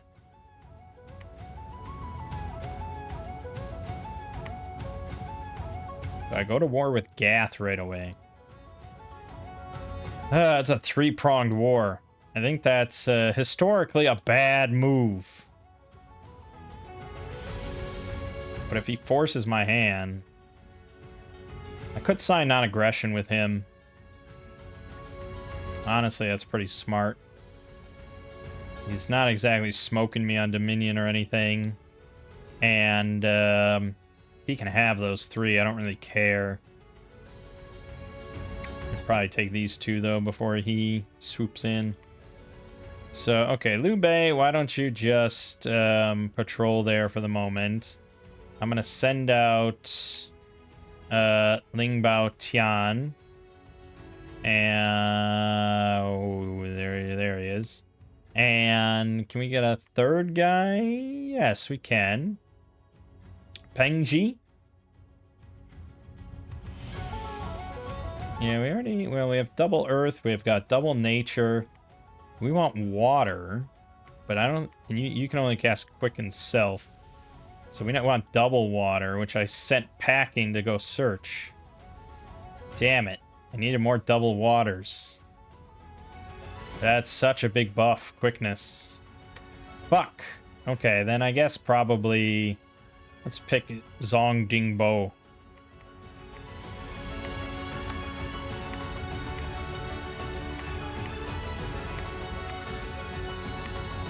And he can do, he could do Call Ancestors, I guess. Actually, what exactly does that call?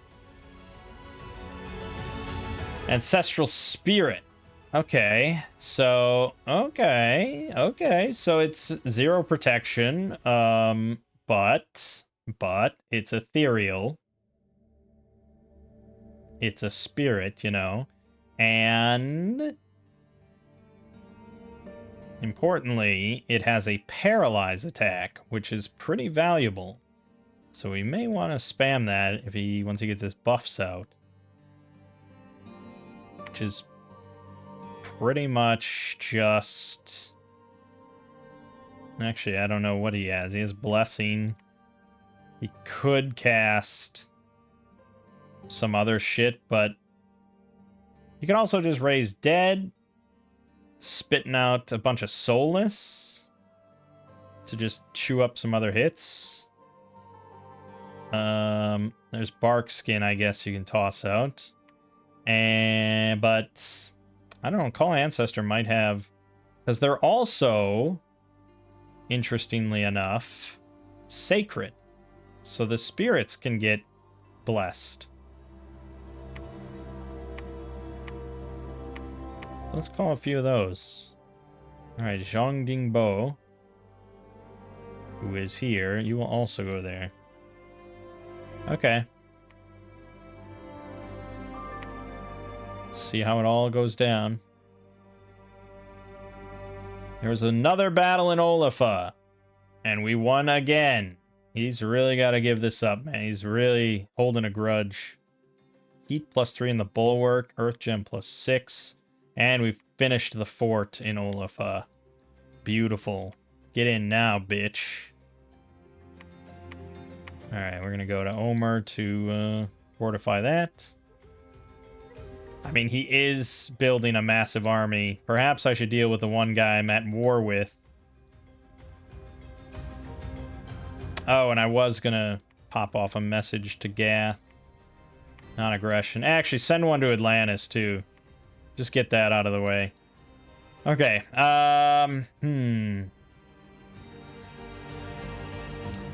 This does worry me. But I don't think he'll pop open Olafah in one turn.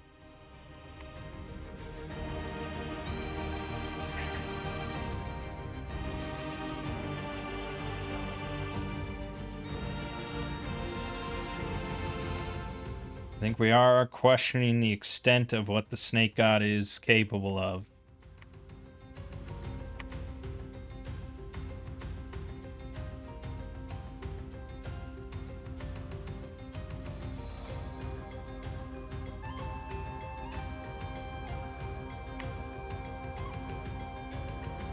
Yeah, I mean, regeneration is good, but he can die, you know. He can certainly take more than 10% of his health in one round, even with all the other buffs, so it's a little iffy. Demon Jesters, I don't know what that even is. It's kind of like you're taking a big gamble. I mean, he's powerful, but I'd hate to lose him at this juncture against a guy I'm not really at war with and don't really need to fight. Probably rather just go take Desert Divisions. Okay, and then these three are now going to go take Wake. Should be doable. I guess we'll find out in another experiment here. I don't have any gear. I could start making some various items for our mage commanders in there. Just like anything, 0 encumbrance helmets. These are great. But we mostly have air, earth, astral, death. So we can make that, but that's 2 encumbrance. It's not ideal. This is missile protection. That's kind of good. I'd probably rather just make this lightweight scale mail. It's just something to give them a little bit of bodily protection. Although this is pretty phenomenal. It's 2 encumbrance. Yeah, sure. -1 defense. Yeah, sure. But 17 protection, cold shock fire resistance, magic resistance, and 4 hit points. I think it's pretty solid.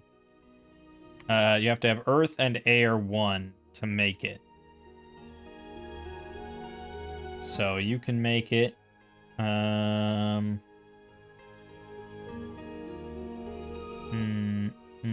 Actually, you know what? Why don't you just monthly forge it for a bit?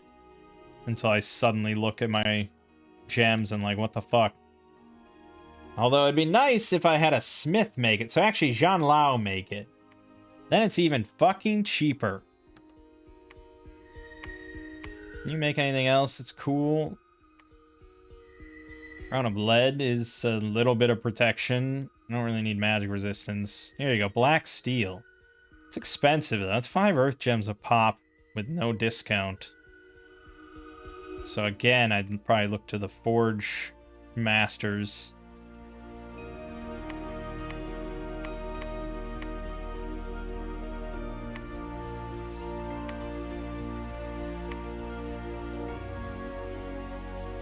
Could start cranking out quills, but I don't think I really need it.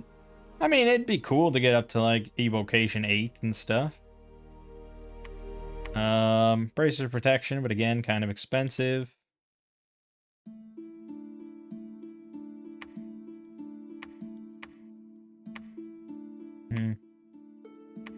Yeah. I mean, they'd get all long dead, but probably die. Although they would get buffed. Yeah, I don't know. Can you make anything? Well, Twist Fate is kind of nice, actually.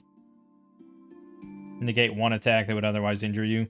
And it's pretty unlikely for them to actually take hit that would injure them, so to just negate the one that would is pretty nice. I think we can probably have that on everybody. So, monthly forge, the rabbit foot. You should have some pretty lightweight stuff. Yeah, enchanted helmet. I'm gonna burn through my shit, though. What about air? No air helms. At lesser magic items. Lightweight scale mail, that was good. Wait, what was the other guy making? Oh no, we have armor. We need helms. So yeah, no. So it would really just be earth, which would be one of my smiths, Peng Zi, making black steel for slightly cheaper. I think it's worth it. It's 0 encumbrance. And just very protective. Alright, I think that's good enough for this weird wild strat we're doing.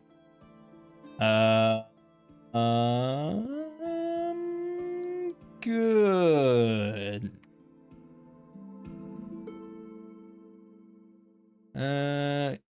Ooh. Goth. claimed the lower throne already.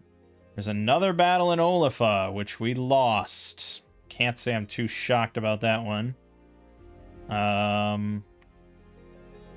12 damage spear and sling. I think this is serpent fodder for sure. Let's watch this battle before I look at the stats so we can see. This is now a triple setup.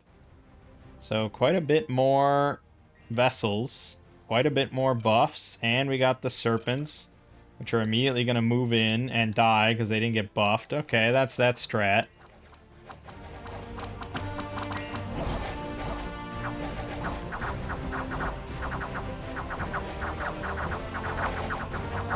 So harassment penalty is going to kind of kick in here. He is cranking out undead, though. Okay. I don't think I lost any. I don't see any that were lost. Look at him spitting out undead. Nope, one of them did lose a mount. Fuck, it's hard to prevent that. The harassment penalty, you know, they just get swarmed. It's tricky. It's tricky, but they did win. But this is like one of the easiest things you could fight, so... Alright, we got the Palisades in God Coast. Our walls are damaged in Olafah. Killing brigands. Alright, Shuguan, you are on patrol. Hefty patrol there to bring that mess down. And Python, go bust that up.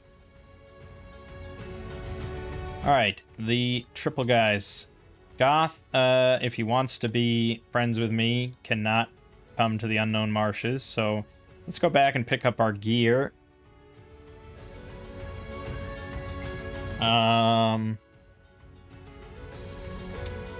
Yeah, it'd be nice to get some sort of fear aura or fear spell.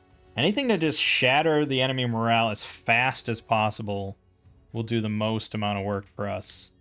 So... there should be... I don't know what school it's on. It's not under evocation. It should be under enchantment. Maybe? No, not enchantment. What the fuck is it under? Thaumaturgy? Terror. Yeah. So... the issue with this is friendly troops are not exempt from the effect. So if he's just going to spam that, it does cause some problems.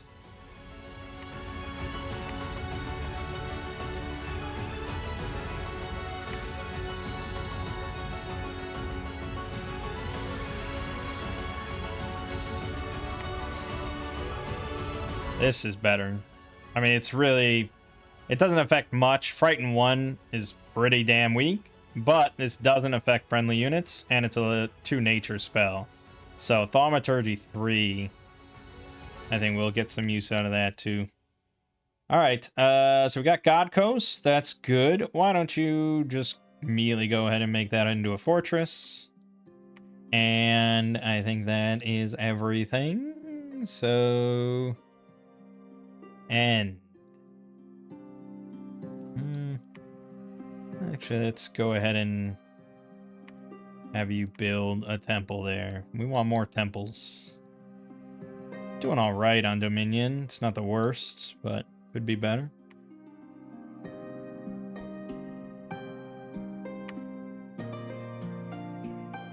The head of our herald has been returned to us.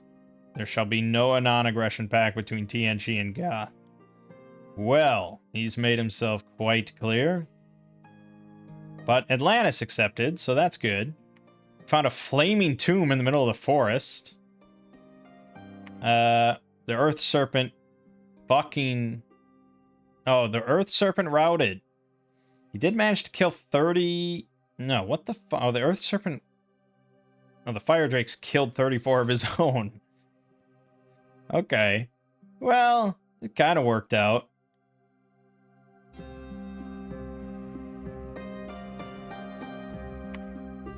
Oh, wait a minute. What did that say? Yeah, okay, we won. That's what I thought. Yeah, yeah, we won.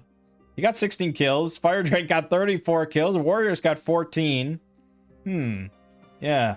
Not looking too good for you guys. And that's because they all fucking surrounded him. And they tossed in all their fire and slings and stuff. I mean, you want to see the power of the Earth Snake? Look at all this giant killer mantis. If this was Cataclysm, that'd be fucking terrifying.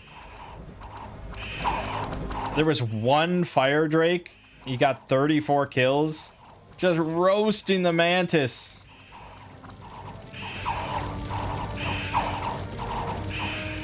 Look at that. 267 hit points. Fucking nothing. Fucking nothing. It has 30 morale. Get the fuck out of his face. Amazing. I love to see it. Now, I couldn't do that at the start, you know. Could definitely not do that at the start. Even with, like, the best bless you could probably get on him, you couldn't do that at the start. So that's the power of those caster-only buffs. He lost all 20 of his mantis. Oh, so good. Yeah, get the fuck out of here, man. Now, it's not going to say that I want to take on his 280-unit army, but... I mean, what does he have? Warriors, slaves, wolves, and jaguar warriors? 2 monster toads? I don't know. I feel like I want to go kick his ass here, though. Although he's about to probably move his massive army right there. I don't know. I'm at war with him, so I'm going to kick his shit in. We are technically not at war with Goth. He just didn't like the idea of the non-aggression pact. I can't really blame him. I guess. But I can kind of blame him. Let's get some more temples. Temple. How did we do on patrol here? Well, slowly but surely. Palisade, 2 months remaining there. And Atlantis is surrounding me, and he's my buddy. So, there's no risk to this at the moment. What was the other throne? Yeah, it was definitely the other level 1 throne. So we know that that's going to be over. That's probably right here in Cliffport.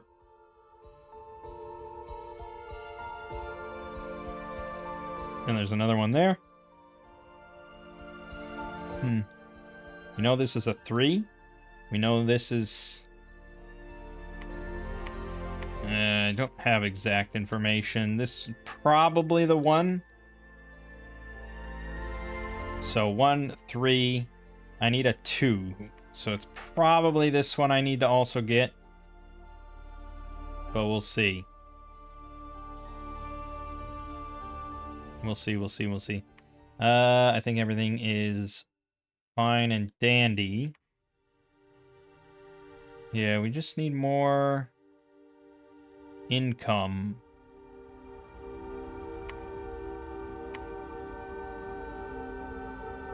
Who do I have auto-searching? Yazi, who is 2 earth, 2 death, 1 priest. Shulao, which is 2 water. And that's it. So I have no fire. No, I know that. I have no air, I have no astral out there, and I have no nature out there. That was what I was missing. So probably Yi get out there. Yi go home. Yeah, he's 2... No double air, except for Zhao Jun. I want to give up that many just to search. Probably. We really want some gems. Yeah. We could get a Bane Commander if we want another Thug. But I think we're okay on, like, Thug. I have my group of, you know, somewhat capable guys, and the Snake is very capable, so I don't think I need that another like dedicated Thug, for example.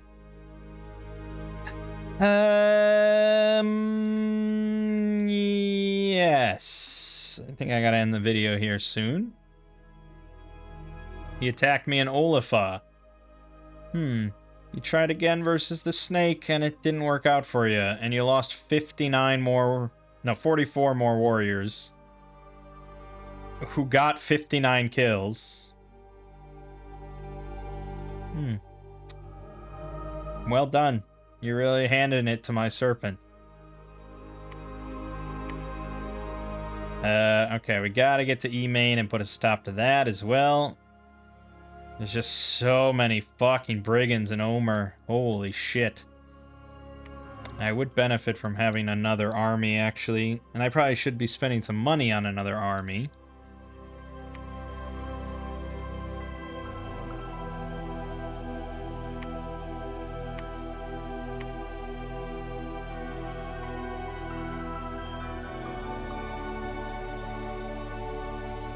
He's got Palisade there, of course. So he's going to start puking out units non-stop. I can recruit Lizard Warriors here, but I can't get the Shaman without a... But I got Tsunami here. You can handle 15 units. Actually, if I just increase the Provincial and have him patrol, should be able to nip that in the bud. Alright, so we got Liu Bei. You get one of these, you get one of these, you get one of these. I got Zhongdingbo. One of these, one of these, one of these. And Lingbo Tianzhong. One of these, one of these, one of these. Okay. Well, I mean, it certainly increases his encumbrance. Spellcasting encumbrance to 11 is not pleasant. Part of that is due to old age, though. So we'll see how that impacts things in combat, but mostly they just got to get the buffs out, and then that's it. The only issue is if they go unconscious, they become very easy to hit. So we'll see how it works in practice. It's cool they do get the Ancestor Sword, 19 magic damage with Lesser Fear on it. Cool. So they can... And they need some replacements here. Fill in the gaps. Good. Sure, let's go to the Unknown Marshes. I'm gonna build a temple. We like lots of temples. There's now 180 there with 3 huge Jade Serpents. That's where the bulk of his army is. Well... I either wait here or I go kick his ass. Can the serpent handle that much shit? Probably. There is, you know, just a density issue. They can't get enough guys around him. And these are all really weak enemies. So it's just, you know, they just can't do it. Just can't really do it. I wonder when Marignon is going to finally kick things off and get fed up with his tiny little corner of the world. He's got 2 castles there, you know. Still shredding the unrest here. I don't know how this got so out of hand. Insanely high.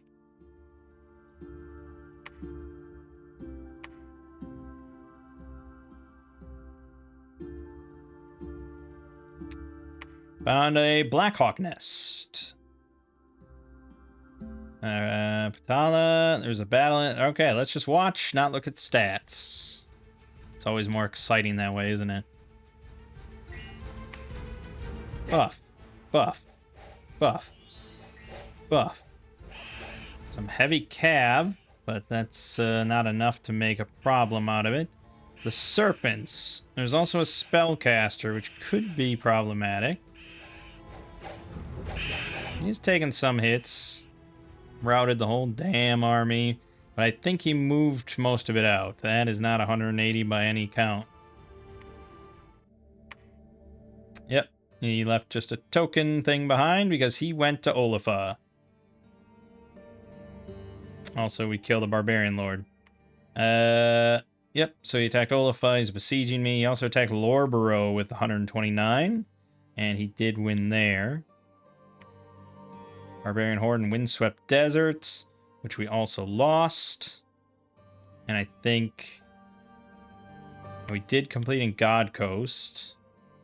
Don't think we completed then in Windswept Desert, unfortunately. Walls are damaged there. Ooh, boy, we killed 195 filthy brigands. There's still many unruly subjects. 84 unrest.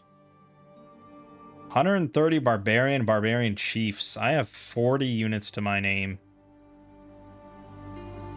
Fuck. And that means I lost the throne? Fuck. That means Atlantis could swoop in. Damn. Damn. Wait, I lost my whole palisade? I thought I had a palisade. He didn't finish the palisade? Oh, God. Okay, well, we gotta start making units here then.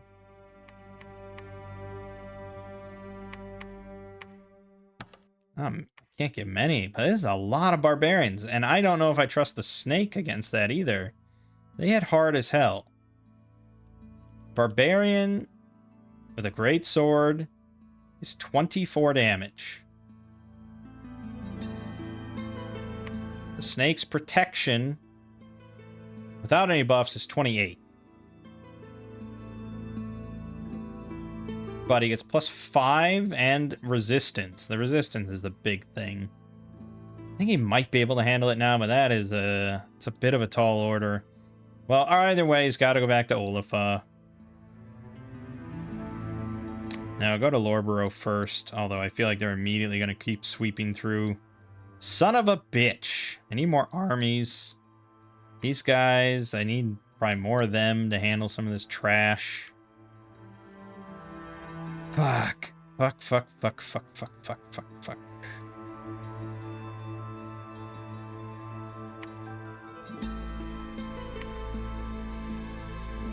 He's gonna keep moving. I mean, he's gonna attack me in Omer.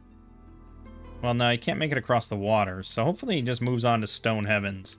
Maybe if we wait a turn, things will be okay. Also, we got trouble in Green Sink.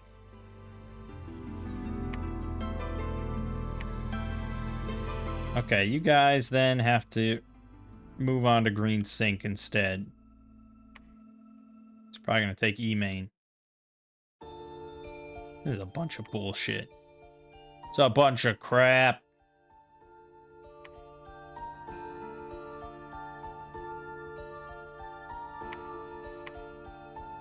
Yeah, I think we got to get another commander online, so let's build a Khan. And get him just an army.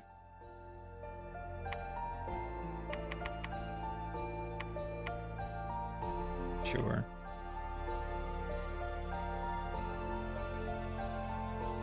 Fuck. Barbarian hordes rising up out of nowhere. Multiple hordes. It's a battle in the Bulwark. Okay. Thankfully, we kicked their asses and didn't lose my spellcasters. Battle in Loboro, Earth Serpent, clear victory. No problem there. And then a battle in Fowenshire, which we did lose. Walls are damaged. 147 more filthy brigands. But the barbarian horde did move on, it seems, as far as I can tell. Unfortunately, I have to wait till after. And now anyone can just walk in here and claim it. We have to wait for winter. And actually, I have the heat, so... Fuck.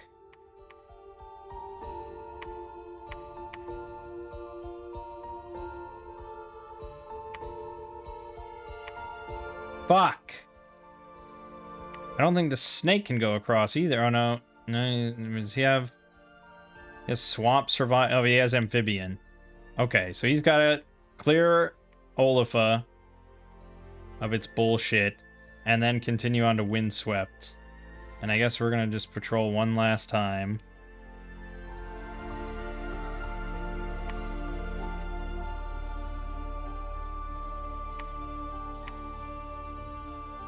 Then I also have Gath to worry about, which is a fucking worry.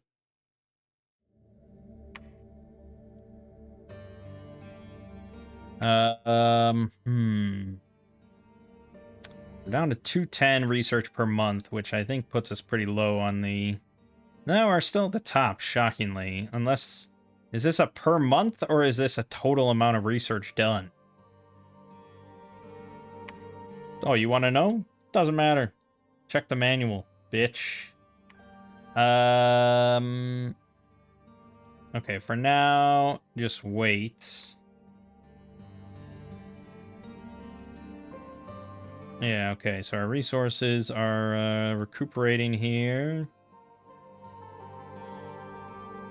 The ancestor vessels are good. I do like them, even in the normal army, so we're always going to be recruiting them, but we just need a lot more frontliners.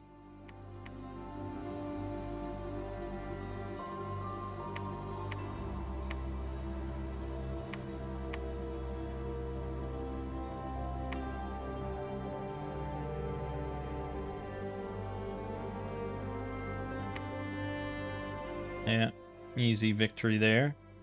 I wish I could see retreat details for him to see how many he's losing from that. It's a decent amount, I'm sure. Okay.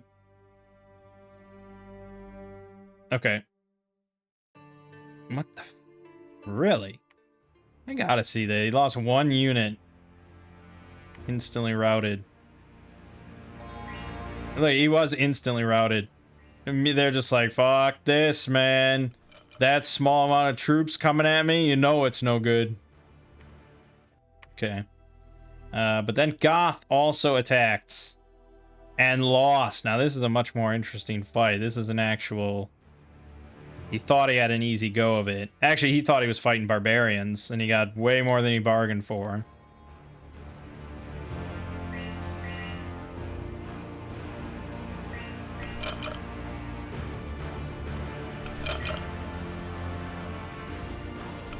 I should unscript call Ancestor. Oh, it did paralyze that. Oh, it paralyzed that, slowing him down a bit. Look at that. They are ethereal. They hold them off, but that doesn't really help me much. I'm just getting rained on with arrows. Which do a little damage. Who took damage there? Oh, you're catching afflictions. Afflictions. Why are we catching afflictions from all this shit? I don't know. Well, we have regen, don't we? No. 0 point. Oh, that's not damage. I don't know what that is. Okay, I don't know. Maybe the long deads are catching damage. I don't see any damage on us.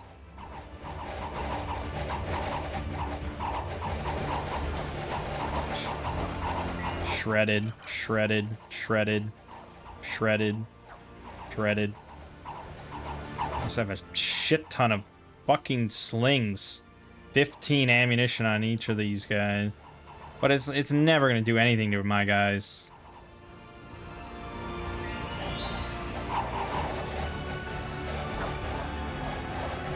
Yeah, simple. I think we lost anything. I don't know what this bar at the bottom is. Not quite sure. But, yeah, easy. No losses. Dominion -4 in Waki. Oh my god. Alright, Omer is finally safe and orderly.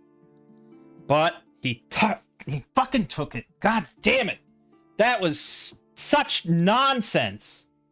And because of my Dominion, I can't cross it with anything but my snake. Oh, that was so... fuck. I mean, it was only one, but it was a really nice one for my blessed units. +1 attack skill and morale is really nice, and the conscript thing. That's some lame-ass shit. That's some lame-ass shit from just random barbarians. This is why people turn off random events and shit or make it rare. I should leave it on rare. I don't like random events. What am I doing? And then there's Goth. Its own ball of trouble.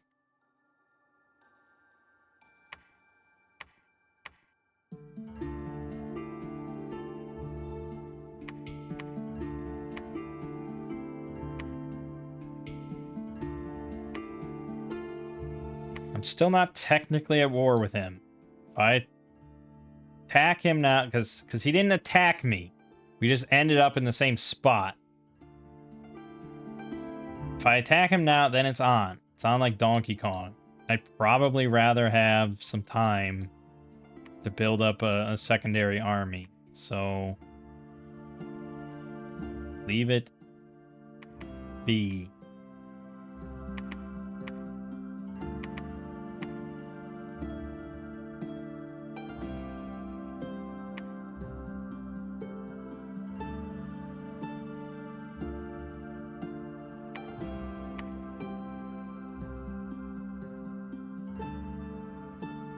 I could be recruiting these horsemen anywhere outside of the fort,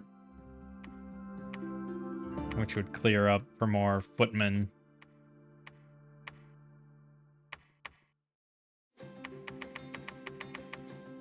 Massive amounts of footmen.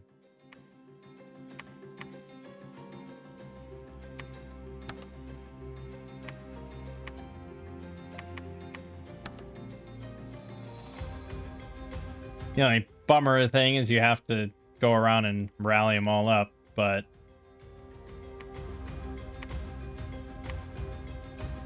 yeah, okay, we'll leave it on that.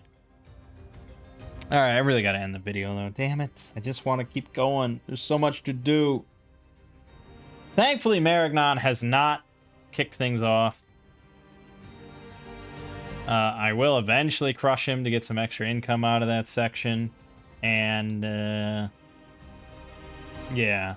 And have a nice, secure foothold on this thing whenever I finally take that.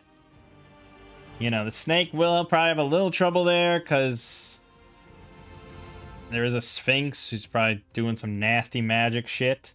And when you only have one creature and he starts spamming like Soul Slay or something, like, yeah, bad things will happen.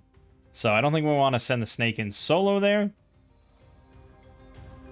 But if I send everything I had, you know, my actual army, my little thug units, and the snake, you know, we stand much better odds of cleaning house.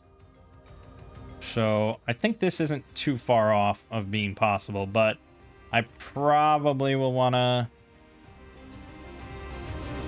do this unless he goes for this. If I ever see him there, I want to go in, because even if he claims the throne, that don't mean anything. He hasn't won. And I just want to go in and wipe it out before he gets a fortress up, and then that'll probably be a good bulk of his army there. I don't think he'll ever do it, but it's not like he's really doing anything else. So I assume he's just building up some troops over and over and over. I mean, maybe he's going underground, but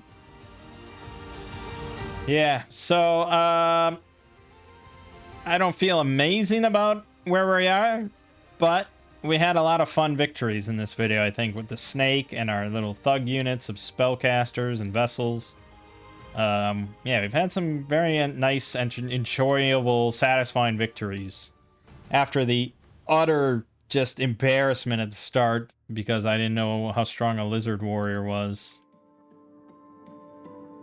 Yeah, I mean, 20 piercing damage.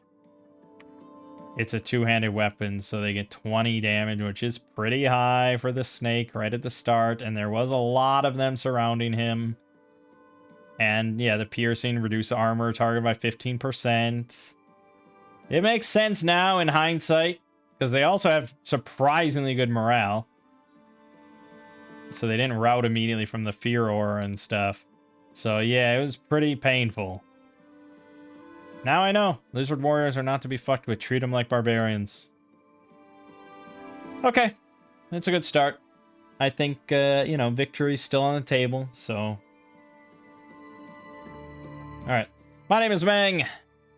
Game you're watching has been Dominion 6. I'll see you fine folks in the next part.